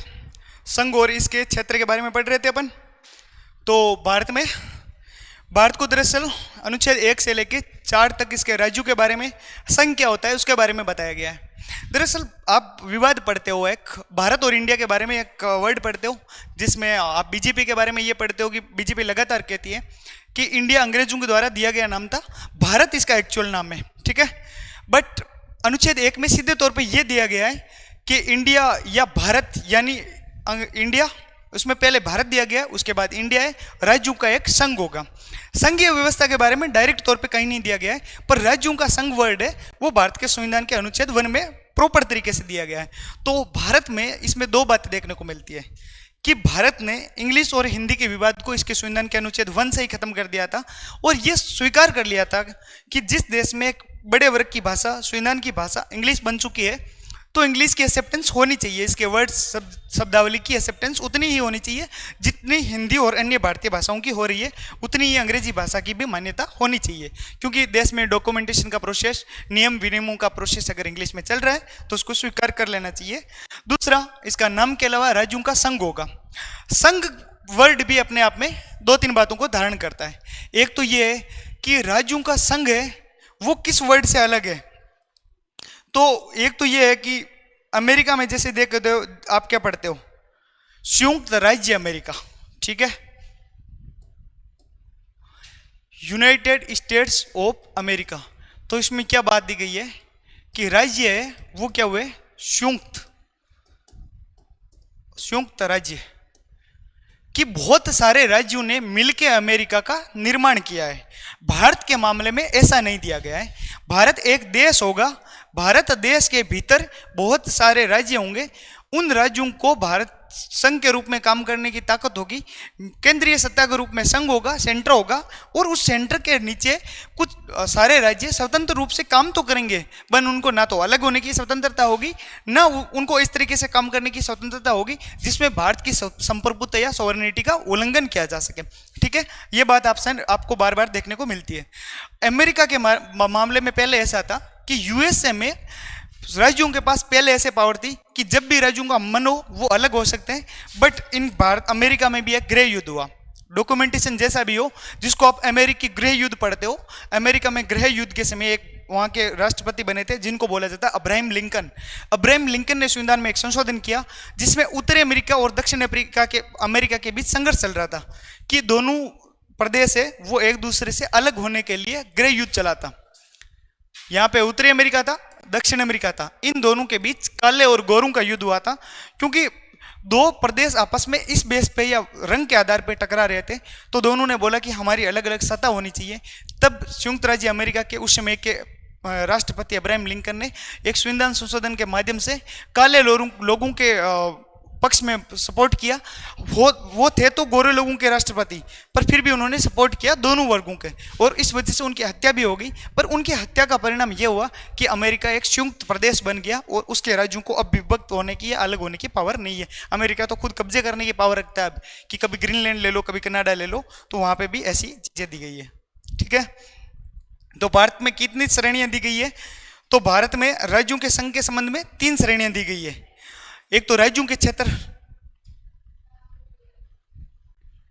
ये हटा देते हैं, इंफॉर्मेशन बहुत है। भारत में राज्यों के 3 प्रकार दिए गए हैं। एक तो स्टेट्स दिए गए, एक हो गई यूटीज, और तीसरे होते हैं ऑक्युपाइड एरियाज, अधिग्रहित क्षेत्र। जैसे भारत इन फ्यूचर पाकिस्तान को अधिग्रहित कर ले तो पाकिस्तान भी भारत का राज्य बन जाएगा, उसको भारत द्वारा ऑक्युपाइड पाकिस्तान या पाकिस्तानी प्रदेश माना जाएगा, तो इस प्रदेश को भी भारत का एक भाग मान लिया जाएगा। तो भारत द्वारा कोई क्षेत्र अधिग्रहित किया जाता है संधि, समझौते, उपहार के तहत, दबाव के या युद्ध के द्वारा ऐसा अधिग्रहित करने की संभावना कम बनती है, पर किसी भी तरीके से कोई क्षेत्र अधिग्रहित किया जाता है तो उसको भी भारत का प्रदेश या भाग माना जाएगा। भारत के संविधान की पहली अनुसूची में प्रत्येक राज्य के बारे में नाम, उसके क्षेत्र का विस्तार और उसकी विशेषताओं का वर्णन किया गया है। तो संविधान की पहली अनुसूची आपको पता होनी चाहिए, ठीक है। अब आपके सामने एक होता है भारत का क्षेत्र और भारत का संघ, 2 वर्ड सामने आते हैं। ये आपको सवाल बन सकता है कि इन दोनों में बड़ा क्या है, कि भारत का क्षेत्र ये होता है, भारत का क्षेत्र एरिया ये बड़ा होता है भारत के संघ से। क्यों बड़ा होता है? भारत संघ में सामान्य तौर पे सारे के सारे स्टेट शामिल होते हैं, सारे के सारे राज्यों का क्षेत्र शामिल होता है कि भारतीय संघ में कितने राज्य हैं। इसके अंदर वो बाकी ऊपर 3 बताए थे ना आपको, इसमें राज्य भी शामिल होते हैं, इसमें यूटीज भी शामिल होते हैं, इसमें ऑक्युपाइड एरिया या अधिग्रहित क्षेत्र भी शामिल होते हैं। इस वजह से भारत का क्षेत्र है वो शब्दावली ज्यादा बड़ी होती है, ज्यादा व्यापक क्षेत्र धारण किए हुए होती है। अनुच्छेद 2 के बारे में अगर आपको थोड़ा सा डिटेल में पढ़ना है तो बता सकते हैं आपको। अनुच्छेद 1 की बातें हो गई आपके सामने, अब आपके सामने होती है आर्टिकल 2, 3 और 4 की बातें। ठीक है,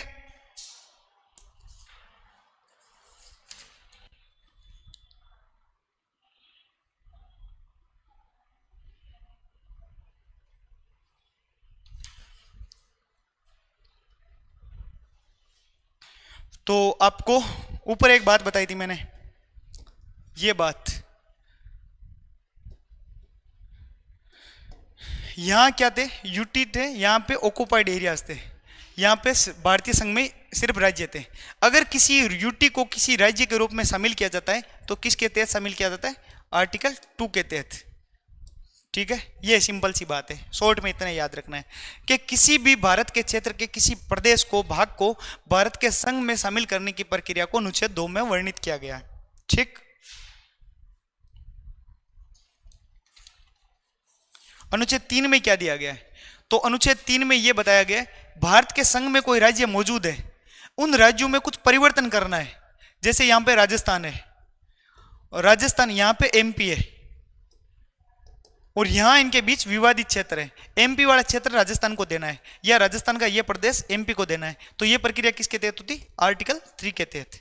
राज्यों के बीच पुनर्सीमन की व्यवस्था, भारतीय संघ के अंदर परिवर्तन करना है, भारतीय संघ में जो स्थित राज्य है, उपस्थित राज्य है उनमें परिवर्तन तो अनुच्छेद 3 के तहत किया जाता है, और जो भारतीय क्षेत्र से भारतीय संघ में राज्य शामिल करना है वो अनुच्छेद 2 के तहत शामिल किया जाता है। इतना सा आपको याद रखना है। अनुच्छेद 4 क्या कहता है कि ये सारे काम कर रहे हो अनुच्छेद 2 के 3 तहत, और अनुच्छेद 3 के 3 जो भी काम कर रहे हो वो कॉन्स्टिट्यूशन अमेंडमेंट नहीं माना जाएगा, कि आपको संविधान संशोधन करने की आवश्यकता नहीं होगी। जैसे अब अगर राजस्थान का प्रदेश किसी दूसरे राज्य का दे रहे हो, राजस्थान का नाम बदल रहे हो, राजस्थान की शकल सूरत बदल रहे हो, तो उसके लिए आपको संविधान संशोधन नहीं होगा, साधारण बहुमत के द्वारा ही इस राज्यों के में परिवर्तन किया जा सकता है। यह एक बड़ी विशेषता है कि भारत में राज्यों में परिवर्तन करने के लिए क्या संविधान संशोधन की आवश्यकता होती है? तो आपका जवाब होगा संविधान संशोधन की आवश्यकता नहीं होगी। तो उसके लिए आपको क्या आवश्यकता होगी? अनुच्छेद 3 के लिए क्या आवश्यकता होगी? किसी राज्य में परिवर्तन करते हैं तो पहले एक विधानसभा को एक प्रारूप भेजा जाता है कि हम आपके राज्य से यह प्रदेश इधर उधर कर रहे हैं, तो विधानसभा अगर अपनी सहमति दे दे तो बहुत बढ़िया बात, नहीं सहमति दे तो संसद बिना सहमति के भी ऐसा काम कर सकती है। बट उसके लिए आपको राष्ट्रपति से पहले क्या होता है? पूर्वानुमति लेनी होती है। राष्ट्रपति के बिना कोई भी चेंजेस नहीं होगा। राष्ट्रपति अगर बात पे अड़ जाए तो उसको महाभियोग द्वारा हटाने के बाद ऐसी प्रक्रिया कर सकते हैं। राष्ट्रपति जब सहमति दे देता है उसके बाद आगे की प्रक्रिया स्टार्ट होती है। इतनी सी बात है। तो इन बातों को देख के ये लगता है क्या भारत के मैप को बिगाड़ा जा सकता है? कि भारत का मैप, ये मान लो भारत का मैप है, ठीक है, भारत का मैप हो गया। सिंपल सिंपल है पर बहुत ज्यादा इंपॉर्टेंट चीजें हैं। सिंपल आपको देखने में लग रही है क्योंकि बनाई गई है सिंपल। ये मान लो भारत का मैप है, जैसा भी मेरे से जैसा भी बनता है, ठीक है। भारत के मैप में राजस्थान में उत्तर प्रदेश के क्षेत्रों को इधर उधर को ये परिवर्तन कर सकते हैं, पर क्या ये क्षेत्र है, यहाँ का क्षेत्र है, क्या ये चाइना को दे सकते हैं? यहाँ के कुछ क्षेत्र को पाकिस्तान को अपन दे सकते हैं, या किसी क्षेत्र को बांग्लादेश को दे सकते हैं, यहाँ के किस क्षेत्र को श्रीलंका को अपन दे सकते हैं, या किसी बड़े प्रदेश को हम दूसरे देश को दे सकते हैं? तो दे सकते हैं कि टर्म में है, दे सकते हैं, ठीक है। किसी प्रदेश में विवाद चल रहा है, दिया ऐसे नहीं दिया जाता है कि भाई आप पूरा क्षेत्र दे रहे हो। पर मान लो कि भारत के बीच एक संविधान संशोधन हुआ था, भारत और बांग्लादेश के बीच 100वां संविधान संशोधन अधिनियम, उसके तहत कुछ क्षेत्र भारत ने बांग्लादेश को दिए, जो एरिया थोड़ा सा ज्यादा था। बांग्लादेश से कुछ क्षेत्र भारत को दिए गए जिनको एनक्लेव्स बोला जाता है। तो ऐसा किया जा सकता है, पर इसको सामान्य बहुमत या ऐसे नहीं कि प्रशासनिक या सिर्फ प्रशासन के द्वारा किया जा सकता है, मीटिंग करके दिया जा सकता है, ऐसा नहीं किया जा सकता। इसके लिए आपको क्या करना पड़ेगा, इसके लिए संविधान का संशोधन करना पड़ेगा। संविधान के संशोधन के माध्यम से आप किसी प्रदेश के जिसमें विवाद चल रहा है और दूसरे देश के साथ, और विवाद को सुलझाने के लिए आप दूसरे प्रदेश को वैसा क्षेत्र सौंप सकते हो। ये आप काम कर सकते हो। कौन से मामले में हुआ, बेरुबाड़ी संघ के मामले में ऐसा हुआ था। ठीक है, तो इसके संबंधित एक संविधान संशोधन हुआ था बांग्लादेश के साथ, 100वां संविधान संशोधन अधिनियम, जिसके तहत बांग्लादेश के कुछ क्षेत्रों को भारत को दिया गया, भारत के कुछ क्षेत्रों को बांग्लादेश को दिया गया। और आगे आपका सवाल बनता है कि भारत में ऐसी मतलब परंपरा चली, ये तो हो गया पूरा संवैधानिक प्रारूप, पर भारत में आज जो जितने राज्य हैं कि 28-29 राज्य भारत में है, कुछ केंद्र शासित प्रदेश है, क्या शुरू से ही ऐसा था? तो इसके संबंध में थोड़ा सा हम पढ़ लेते हैं कि शुरुआती समय में भारत में 4 प्रकार के राज्य हुआ करते थे, कि भारत का संविधान बना, भारत के अंदर 4 प्रकार के राज्य हुए थे, ए बी सी डी।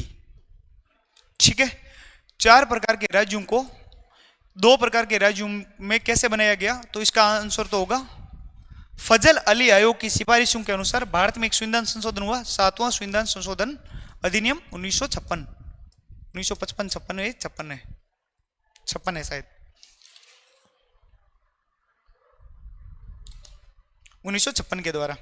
पर उससे पहले ये 4 प्रकार के राज्य हुआ करते थे। 4 प्रकार के राज्यों में जैसे आप मान लेते हो, इनके चारों के वर्गीकरण पढ़ लेते हैं। तो एम में कौन थे?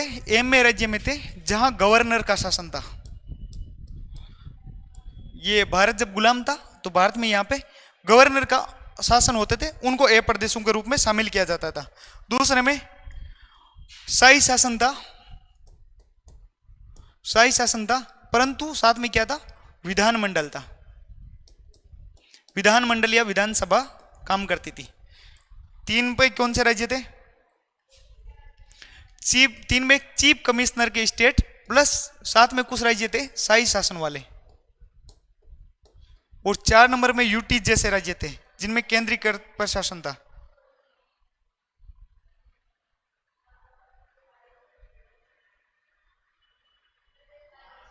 यहां पे यूटी बोल दो उसमें कि या केंद्रीकृत प्रशासन था। अब आपको ये आइडिया लगाना है इसमें राजस्थान कौन से में था और अजमेर कौन से में था।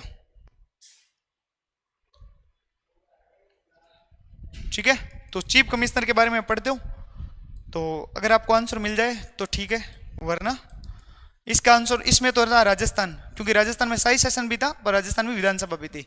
अजमेर था जिसमें शाही शासन और चीफ कमिश्नर या मुख्य आयुक्त का प्रांत हुआ करता था, इस वजह से अजमेर अपनी यूनिक पहचान को धारण करता है। 9-9-10-1 था, इसमें 9 राज्य थे, इसमें 9 राज्य थे, इसमें 10 राज्य थे और इसमें 1 राज्य था। तो कुल कितने हुए? 18, 28, 29, कुल 29 प्रकार के 29 राज्य या यूटी जिनको कुछ भी बोल सकते हो, 29 प्रकार की टेरिटरीज काम करती थी स्वतंत्र भारत के समय 1947-1950 के आसपास। उसके बाद कुछ आयोग बने, भाषाई आधार पर राज्यों की मांग बढ़ी तो कुछ आयोग बने, जिसमें धर आयोग, जेवीपी समिति, और उसके बाद बना फजल अली आयोग। तो आपके सामने जब राज्यों के अंदर चेंजेस की बात आई तो उसमें एक आयोग बना था धर आयोग, एस के धर आयोग।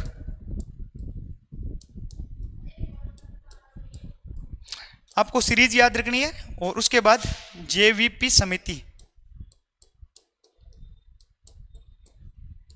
जेवीपी समिति में कौन होगा? जवाहरलाल नेहरू, वल्लभ भाई पटेल, पट्टाभी सीतारामैया,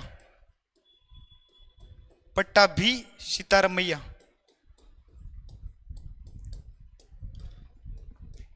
यह 2 नाम आपको याद रह जाएगा। इन दोनों आयोग ने भाषाई राज्यों की मांग को एकदम सिरे से खारिज कर दिया। भाषाई राज्य की मांग आप आगे आगे पढ़ोगे कि किस तरीके से तमिलनाडु है जो आज का, उसको उस टाइम में मद्रास के नाम से जाना जाता था। यह प्रदेश था भारत का तमिलनाडु वाला प्रदेश।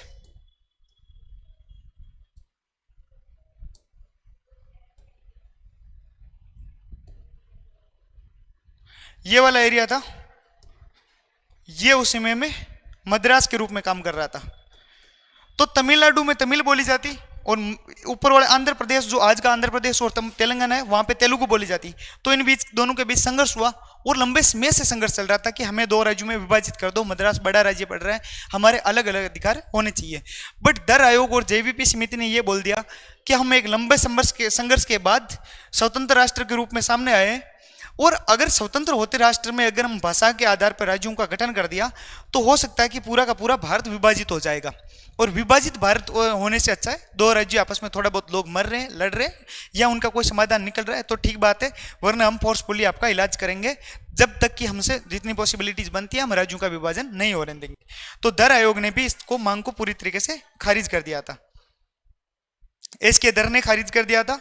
और एक भाषाई प्रांत समिति, जिसको जेवीपी समिति बोला जाता है, जिसको भाषाओं के लिए प्रांतों की समिति बोला जाता है, भाषाई प्रांत समिति, उसने भी इस मांग को पूरी तरीके से खारिज कर दिया। उसके बाद जो आप पोट्टी श्रीरामुलु नामक व्यक्ति की एक मौत हो गई थी। पोट्टी श्रीरामुलु है वो आंध्र प्रदेश में पोट्टी श्रीरामुलु, उन्होंने काफी लंबे समय तक भूख हड़ताल की, भूख हड़ताल के बाद उनकी मौत हुई, और मौत होते ही उसके बाद ये हो गया कि आंध्र प्रदेश में आंदोलन तेज हो गए और भारत की सरकार को आंध्र प्रदेश राज्य के गठन की घोषणा करनी पड़ी, और एक नए राज्य के रूप में, प्रथम भाषाई राज्य के रूप में आंध्र प्रदेश राज्य का गठन हुआ।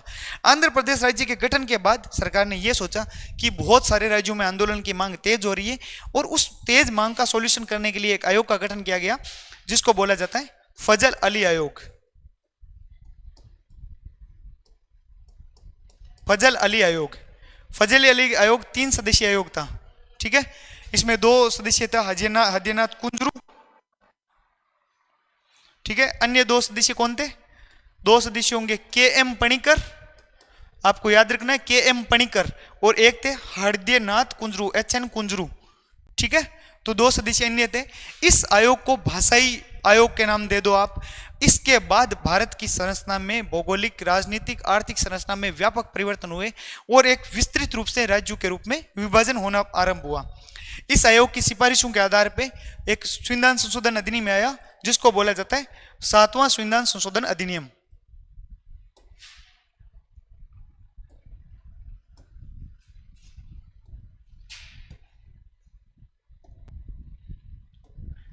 फजल अली आयोग की सिफारिशों के आधार पर कौन सा संविधान संशोधन हुआ? 7वां कॉन्स्टिट्यूशन अमेंडमेंट 1956। इसमें राज्यों के प्रकारों को 4 प्रकार से घटा के कितने प्रकार के कर दिए? 2 प्रकार के राज्य कर दिए। एक जो आज दिखता है, एक तो राज्य, कितने राज्य होंगे? 14 तो राज्य होंगे, और एक बना दिया यूटी वाला भाग। तो यूटी कितनी बनाई थी? 6 यूटी बनाई थी, 6 यूटी बना दी थी, ठीक है। कि केंद्र प्रशासित प्रदेश होंगे और राज्य होंगे, 2 ही श्रेणी होगी। के खेग वे उनको अलग अलग रखा गया, मतलब कौन कौन सी श्रेणियों को खत्म कर दिया गया, मैं आपको बता देता हूं।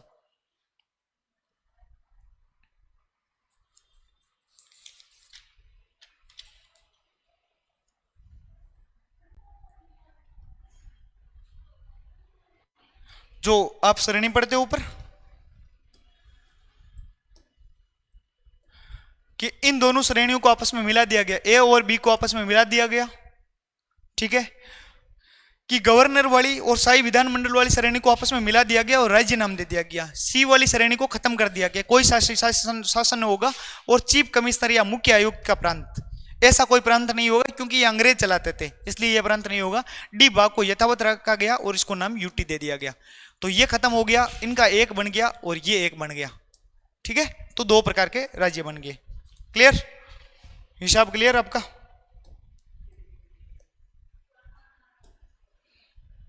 सातवें संविधान संशोधन अधिनियम में 2 बातें अगर आपको मोटे तौर पे ऐसा जवाब जानना चाह रहे हो जो एकदम रामबाण टाइप का हो, तो क्या फजल अली आयोग ने भाषाई राज्यों की मांग को स्वीकार कर लिया? तो इसका स्पष्ट जवाब होगा हाँ, भाषाई राज्यों की मांग को स्वीकार कर लिया। तो क्या सिर्फ भाषा के आधार पर राज्य बनाए जा सकते हैं? नहीं, भाषा के अलावा इन्होंने 2-3 बातों का और ध्यान रखा, जिसमें उन्होंने बताया कि 2 राज्य बनाते समय या राज्य का निर्माण करते समय, राज्य का विभाजन करते समय उसकी प्रशासनिक प्रणाली को भी ध्यान रखा जाए, ठीक है।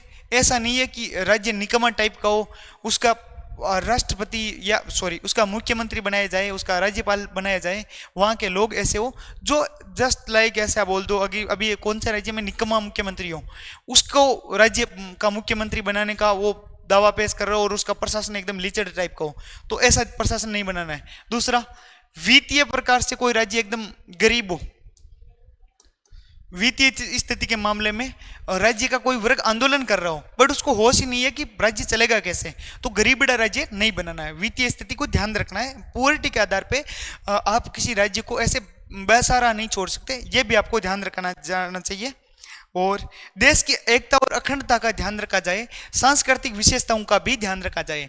जैसे आपने किसी राज्य का विभाजन किया और आपने सिर्फ वोट बैंक के आधार पर राज्य का विभाजन कर दिया कि यहाँ पे एरिया में हिंदू थे तो यहाँ पे रखा 60% हिंदू, 40% अदर कास्ट, यहाँ फॉर्मूला रखा 60-40, मतलब यहाँ बीच में पूरे हैं उनको अलग अलग कर दिया। तो ऐसा ध्यान राज्य के मामले में रखा जाना चाहिए कि सिर्फ वोट बैंक के आधार पे राज्य का विभाजन नहीं होना चाहिए। ठीक है, इतनी सी बातें। उसके बाद अभी आप देखते हो कि भारत में कितने राज्य बन गए, 28 राज्य बन गए, 7-8 केंद्र शासित प्रदेश बन गए।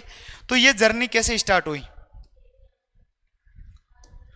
उसके बाद राज्य बनते गए, नए नए राज्य बनते गए और पहले राज्य के रूप में कौन बना? गुजरात। 14 के बाद 14 तक तो आंध्र प्रदेश वगैरह बन ही गए। ठीक है, उसके बाद बना सबसे पहले राज्य के रूप में बना गुजरात। गुजरात कौन सा राज्य बना? 15 नंबर का राज्य गुजरात बना। ठीक, उसके बाद आपको मैं सीरीज वाइज आपको राज्यों के नाम बता दूंगा। गुजरात को किससे अलग किया गया था? गुजरात की डिमांड ये भी थी कि हम पहले एक महाराष्ट्र राज्य होता था, महाराष्ट्र राज्य में 2 प्रकार के लोग थे, एक तो मराठी बोलते थे और एक बोलते थे गुजराती।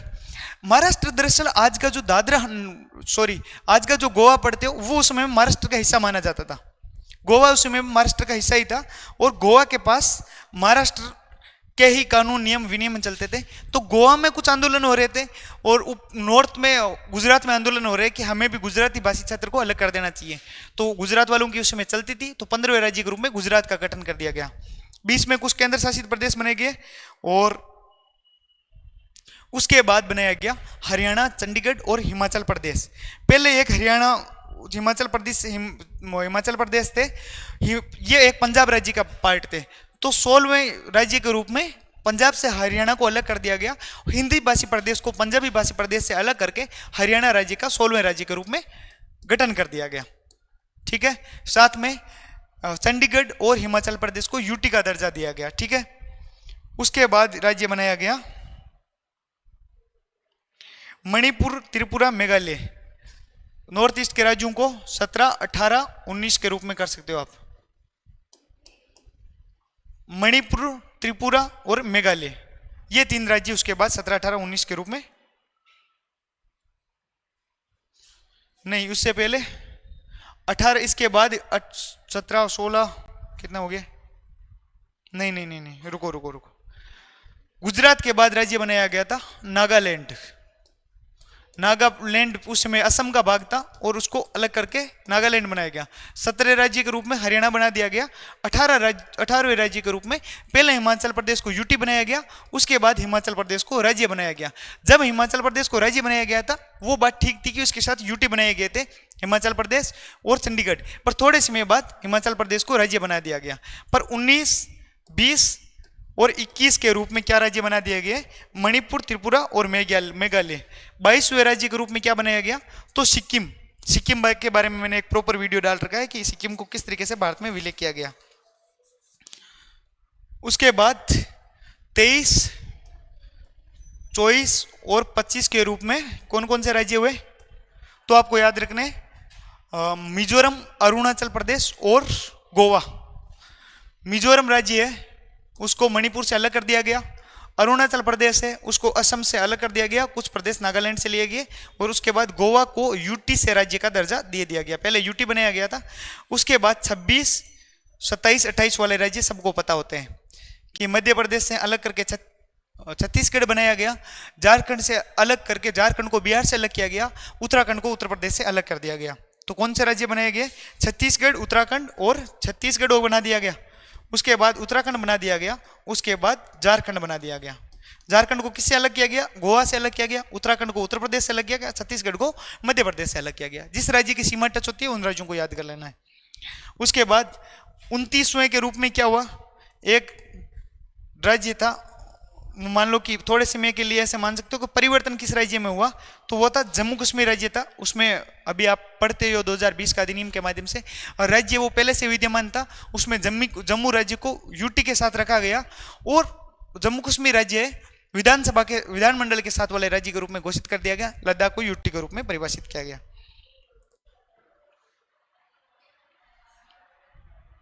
ठीक है,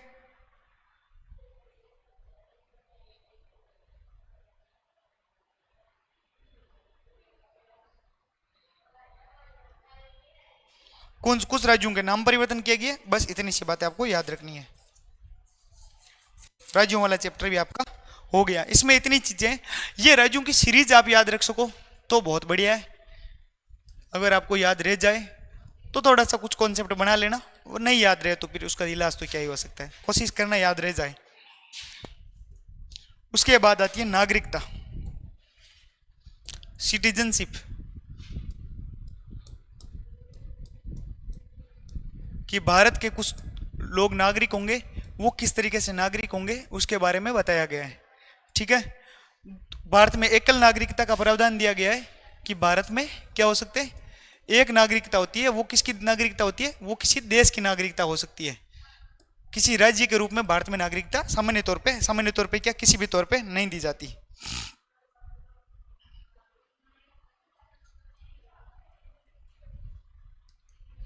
भारत में नागरिकता के बारे में एक दूसरा कॉन्सेप्ट भी है।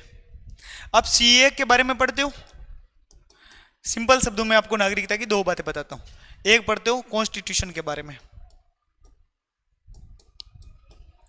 भारत के संविधान में जो नागरिकता दी गई है वो ये बताती है, चार पांच बातें बताने के बाद ये बात बताती है कि जो भारत स्वतंत्र हुआ, भारत की स्वतंत्रता के समय जो है, या 1947 से लेके 50 के आसपास तक, ऐसे सोच लो 1947 से लेके 50-51 के आसपास तक जो नागरिक है, उनकी नागरिकता के बारे में तो भारत का संविधान बात करता है।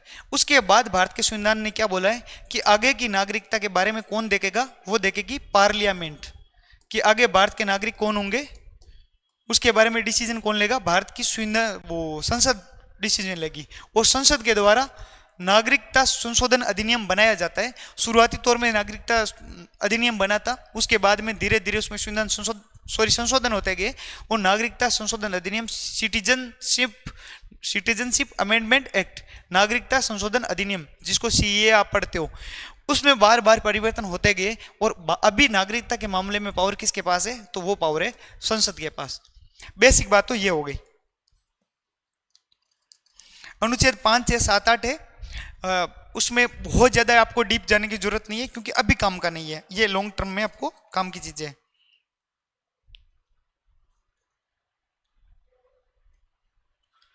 तो उसके बाद आया नागरिकता अधिनियम 1955। भाई संविधान बन गया, संविधान बनने के बाद थोड़े समय बाद नागरिकता की प्रॉब्लम सामने आने लगी कि भाई बांग्लादेश से लोग नागरिक आ रहे हैं, अवैध प्रवासी आ रहे हैं, उनकी नागरिकता के बारे में कुछ प्रावधान करना है। तो संसद ने नागरिकता संशोधन अधिनियम 1955 बनाया। उसमें 4-5 तरीके से नागरिकता देने का प्रावधान किया कि कोई व्यक्ति जन्म से नागरिक कैसे बन सकता है, उसके बारे में 1955 में क्या बातें बताई गई है वो आपको बता देता हूं। कि एक तो नागरिकता का कॉन्सेप्ट था बाय बर्थ, कि कोई व्यक्ति है वो भारत में पैदा होता है, उसके माता पिता भारतीय हो, दादा दादी भारतीय मूल के हो, वो भारत का नागरिक किस प्रकार होगा उसके बारे में इतना ही पता करना है आपको। एक होता है पंजीकरण के द्वारा, कि कोई व्यक्ति लगातार 11-12 साल से भारत में रह रहा है, उसको किस तरीके से भारतीय नागरिक बनाया जाएगा। एक होता है क्षेत्र शामिल करने के द्वारा, क्षेत्र शामिल करना, एरिया को ऑक्युपाई करना। जैसे भारत अभी पाकिस्तान पे कब्जा कर ले, या भारत किसी ऐसे प्रदेश पे कब्जा कर ले, तो वहां के नागरिक किस देश के नागरिक माने जाएंगे, ऑटोमेटिक भारत के नागरिक बन जाएंगे। ऐसा नहीं है कि पाकिस्तान को कब्जा भी कर लो और पाकिस्तानियों को बोलो पाकिस्तानी हो तुम, नहीं भाई, आपने कब्जा भी कर लिया, उसको कहीं का तो छोड़ो, तो वहां पे उनको भारतीय नाम दिया जाएगा। ठीक बात है, 3 तो ये हो जाएगा। और वंश के आधार पे, ठीक है। उसके बाद एक तो होता है वंश कर्म के आधार पे, क्या आपके माता पिता भारतीय हो, बाई बर्थ में तो ये हो गया। कोई व्यक्ति भारत में आया हो, विदेशी मूल का हो और उसका बच्चा यहाँ पैदा हो गया, तो वो किस देश का नागरिक माना जाएगा? नागरिकता का कॉन्सेप्ट ये कहता है कि जिस बाउंड्री में बच्चा पैदा हुआ हो उसके पास अधिकार है कि वो उस देश का नागरिक बन सकता है। जैसे आपने सुना होगा यूएसए में कुछ लोग जाते हैं और वहाँ पे कोई व्यक्ति जाता है, वहाँ पे जाके यूएसए की किसी महिला से शादी कर लेता है। पुराने समय में ये ना, मतलब आज से 10-15 साल पहले नागरिकता का यूएसए में बहुत ज़्यादा मिसयूज हुआ था। वहाँ पे जाने के बाद किसी यूएसए की युवती से वो शादी कर लेता है। यहाँ का व्यक्ति, उसके पास भारत की नागरिकता, मान लो पाकिस्तान की नागरिकता है, वो यूएसए में गया, यूएसए की युवती से शादी कर ली। अब वो है तो अवैध प्रवासी, वो डंकी रूट से गया है, बट एक युवती से उसने शादी की, उसके बाद उसके बच्चा हो गया। उस बच्चे के आधार पे वो ये बोलेगा कि ये लड़की है वो यूएसए की है, ये बच्चा यूएसए का है। अगर ये अकेली रहेगी तो प्राकृतिक न्याय के सिद्धांत के आधार पे, एथिक्स के आधार पे, सुप्रीम कोर्ट के सामने, हाई कोर्ट के सामने वो बोलेगा कि एथिक्स के आधार पे मुझे नागरिकता मिलनी चाहिए जिससे मैं इसका भरण पोषण, पालन पोषण कर सकूं। तो वहाँ की हाई कोर्ट ऐसे बोल देती कि चलो तू नागरिक बन गया। तो ये मिसयूज होने लगा था। तो जन्म के आधार पे भी, बच्चे के जन्म के आधार पे भी नागरिकता मिल जाती थी।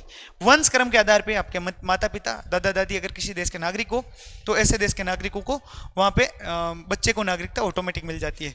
एक होता है लास्ट में प्राकृतिक रूप से, नेचुरल रूप से, कि आप लंबे समय से रह रहे हो, आपको नेचुरली नागरिकता मिल जाती है। तो इस बारे में आपको सारी कुछ चीजें हैं।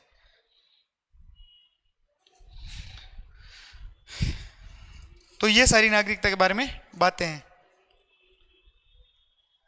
नागरिकता, भारत में नागरिकता की बर्खास्तगी किसके द्वारा की जा सकती है?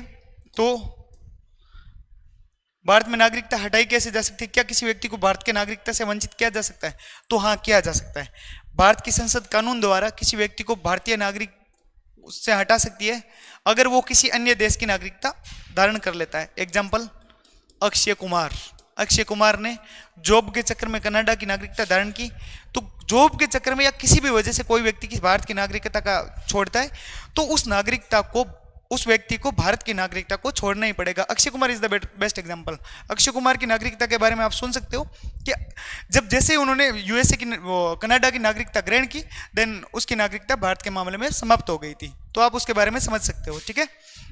और दूसरा होगा, मान लो भारत को ऐसा लगता है किसी विदेशी व्यक्ति को किसी तरीके से नागरिकता भारत की सरकार देती है, तो भारत की सरकार के पास पावर है कि अगले 1-2 साल तक वो कुछ किसी क्रिमिनल एक्टिविटीज में नहीं पाया जाए। अगर कोई व्यक्ति आते ही, नागरिकता मिलते ही यहाँ पे क्रिमिनल एक्टिविटीज करता है तो उसकी नागरिकता छीनी जा सकती है, सिटीजनशिप छीनी जा सकती है।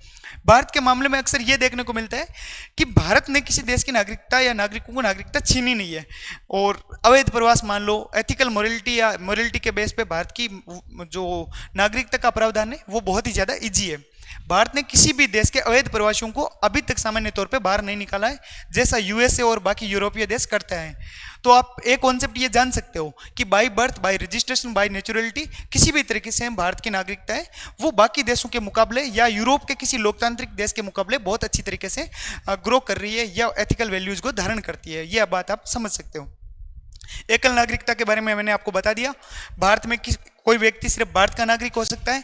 भारत के नागरिकता के संबंध में किसी राज्य की नागरिकता, आपको राजस्थान का नागरिक नहीं माना जाता, आप सिर्फ भारत के नागरिक माने जाते हो। और बाकी जैसे यूएसए में ऐसा होता है कि यूएसए के नागरिक के पास अगर वो न्यूयॉर्क राज्य का है, अलास्का का है, तो अलास्का का भी नागरिक होगा, उसके साथ वो यूएसए का भी नागरिक होगा। उसके पास नागरिकता के 2 अधिकार माने जाते हैं। ये पॉजिटिव है या नेगेटिव है, दोनों सेंस में अलग माना जा सकता है।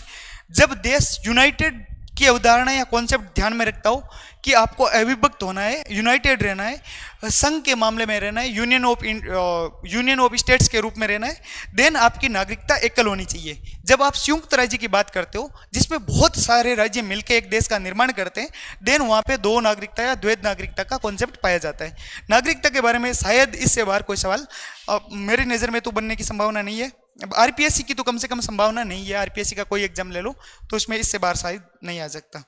एक पीआईओ के बारे में आपको नागरिकता होती है, कोई व्यक्ति ये जो भारत की नागरिक के अलावा दूसरे देश की नागरिकता धारण करता है, बट वो बहुत ज़्यादा इंटेलिजेंट है और उसके पूर्वज भारत से गए हो, तो उसको नागरिकता का एक सर्टिफिकेट दिया जाता है जिसमें उसके पास भारत में लगातार ट्रेवल करने की पावर आ जाती है। ऐसी नागरिकता का कुछ कॉन्सेप्ट दिया गया है जिसमें कुछ संविधान संशोधन हुए, उसके माध्यम से कुछ देशों के नागरिकों, कुछ योग्य लोगों को भारत में नागरिकता का, या जिसको आप पासपोर्ट प्रणाली बोल सकते हो, उसका पालन नहीं करना पड़ता है, जिसके बारे में आपको बता देता हूं।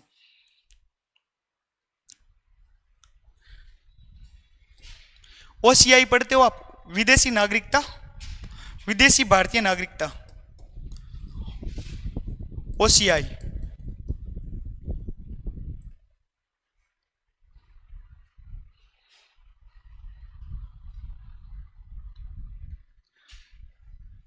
ओवरसीज सिटीजन्स ऑफ इंडिया, विदेशी भारतीय नागरिकता। ठीक है, विदेशी व्यक्ति है, मान लो कोई फॉरेनर है, उसके पास भारतीय नागरिकता कैसे आ सकती है जब वो अन्य देश का नागरिक है तब भी। तो ये आपको ज्यादा चांस है कि इसके बारे में पूछेंगे नहीं, बट इसके बारे में पासपोर्ट और वीजा का कंपैरिजन आप करते हो, देन मैं आपको थोड़ा सा इसमें बता सकता हूं।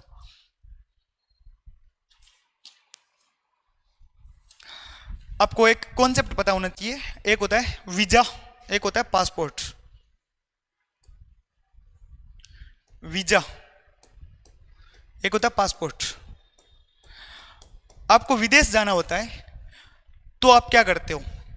सबसे पहले किसी भी देश के किसी भी नागरिक के पास विदेश जाने के लिए अपने देश का पासपोर्ट होना चाहिए। पासपोर्ट किसी देश के नागरिक को उसी देश की सरकार या विदेश जो पासपोर्ट जो मिनिस्ट्री होती है, पासपोर्ट का डिपार्टमेंट होता है, पासपोर्ट का विभाग होता है, वो अपने नागरिकों को देता है। आप विदेश जाने के लिए सबसे पहले कौन सी प्रोसेस स्टार्ट करते हो? तो वो होती है पासपोर्ट की। आपके पास आधार कार्ड होना चाहिए, आप राशन कार्ड होना चाहिए। उसके बाद आप सिटीजनशिप के मामले में क्या देते हो कि भाई विदेश जाने से पहले आपको क्या बनना चाहिए? तो आपके पास होना चाहिए पासपोर्ट। ठीक बात है। पासपोर्ट ऑफिस में जाने के बाद पासपोर्ट के लिए अनिवार्यता, कोई भी अनिवार्यता नहीं है, किसी भी व्यक्ति को पासपोर्ट बनवाने का अधिकार होता है। भारत के कोई भी व्यक्ति पासपोर्ट बना सकता है। अब व्यक्ति के पास आता है, किसी भी पर्सन सिटीजन्स के पास राइट आता है वीजा बनवाने का। वीजा बनवाने के लिए वीजा कौन देता है? तो क्या भारत की सरकार भारतीय व्यक्ति को वीजा दे सकती है? दूसरे देश भारतीय नागरिक को भारत की सरकार वीजा दे सकती है? तो नहीं दे सकती। वीजा दिया जाता है अन्य देश द्वारा। किसी अन्य देश में आप यात्रा करना चाहते हो तो आपको हो सकता है कि आपको स्टूडेंट वीजा मिलता है, जैसे आप कॉन्सेप्ट सुनते हो, किसी कंपनी के थ्रू आपको वीजा मिल सकता है, आपको स्टूडेंट वीजा मिल सकता है, आपको ट्रेवल वीजा मिल सकता है, और आपको लॉन्ग टर्म के लिए वीजा, जिसको यूएसए में ग्रीन कार्ड बोला जाता है, वो मिल सकता है। वीजा के बाद लंबे समय के बाद आपको किसी दूसरे देश की नागरिकता भी मिल जाती है, बट सबसे पहला प्रोसेस या फर्स्ट स्टेप होता है वीजा। वीजा अन्य देश द्वारा दिया जाता है। तो वीजा के मामले में आपके पास ये होता है कि आपको बार बार वीजा, अगर दूसरे देश में ट्रेवल होते हो तो आपको हर बार वीजा चाहिए। आप 3 साल तक, आप सुनते हो ना, कोई व्यक्ति यूएसए जा रहा है, यूके जा रहा है, फ्रांस जा रहा है, कनाडा जा रहा है, इजराइल जा रहा है, एनीवेयर, तो वहां पे आपको वीजा बार बार रिपीटेड मोड में हर बार वीजा चाहिए होगा। उसके लिए आपको एक टाइमलाइन होती है। बट ओसीआई या ओवरसीज सिटीजन्स ऑफ इंडिया, विदेशी भारतीय नागरिकों के मामले में भारत की सरकार ने एक प्रावधान किया है कि कुछ भारतीय लोग जो अपने लंबे समय पहले विदेशों में बस गए थे, उनके बच्चे अगर विदेशों में बहुत बड़ी पोस्टों में या योग्य लोगों के रूप में काम कर रहे हैं, उनका लगातार ट्रेवल इंडिया में रहता है और उनको बार बार अगर वीजा की आवश्यकता पड़ती है तो ये दिक्कत हो सकती है कि वो ज़्यादा ट्रेवल नहीं करे, भारत को एक इकोनॉमी जनरेशन करने में, आर्थिक स्थिति मजबूत करने में फायदा ना मिले। तो भारत की सरकार ने ओसीआई को ओसीआई कार्ड धारक बोला जाता है, overseas citizens of India card holders बोला जाता है, या विदेशी भारतीय नागरिकता के साथ उनको एक पासपोर्ट की तरह फैसिलिटी दी जाती है। ओसीआई कार्ड होता है जस्ट लाइक पासपोर्ट, वो भारत के पासपोर्ट की भांति काम करता है और भारत आने के लिए उनको वीजा की कोई आवश्यकता नहीं पड़ती है, वो कभी भी आ सकते हैं। ठीक, इतना ऐसा कॉन्सेप्ट है, इससे बाहर कुछ भी नहीं जाएगा। आगे का चैप्टर है फंडामेंटल राइट्स, मूल अधिकार। मूल अधिकार, डीपीएसपी और फंडामेंटल ड्यूटीज के बारे में थोड़ी डिटेल पढ़ेंगे। आज की शायद क्लास मेरे को हिसाब से इतनी पर्याप्त होगी, जिसमें आपको मूल अधिकारों के बारे में एक बेसिक सा कॉन्सेप्ट आपको बता देता हूं, जिससे आपको यह पता रहे कि आगे की क्लास कैसे कंटिन्यू रहेगी। ठीक है।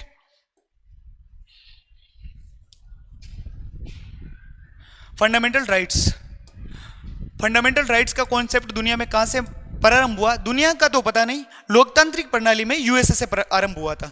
यूएसए ने जोर जोर से चिल्ला के स्कीम बताई कि हमारे देश ने फंडामेंटल राइट्स या मौलिक अधिकार की प्रणाली का प्रारंभ किया, जबकि सामान्य तौर पे सबसे अच्छे मौलिक अधिकार फ्रांस से लिए माने जा सकते हैं, क्योंकि फ्रांस की जो रिवोल्यूशन हुई थी, फ्रांस रिवोल्ट हुई थी, उसमें दुनिया के बेहतरीन मौलिक अधिकार सामने आते हैं।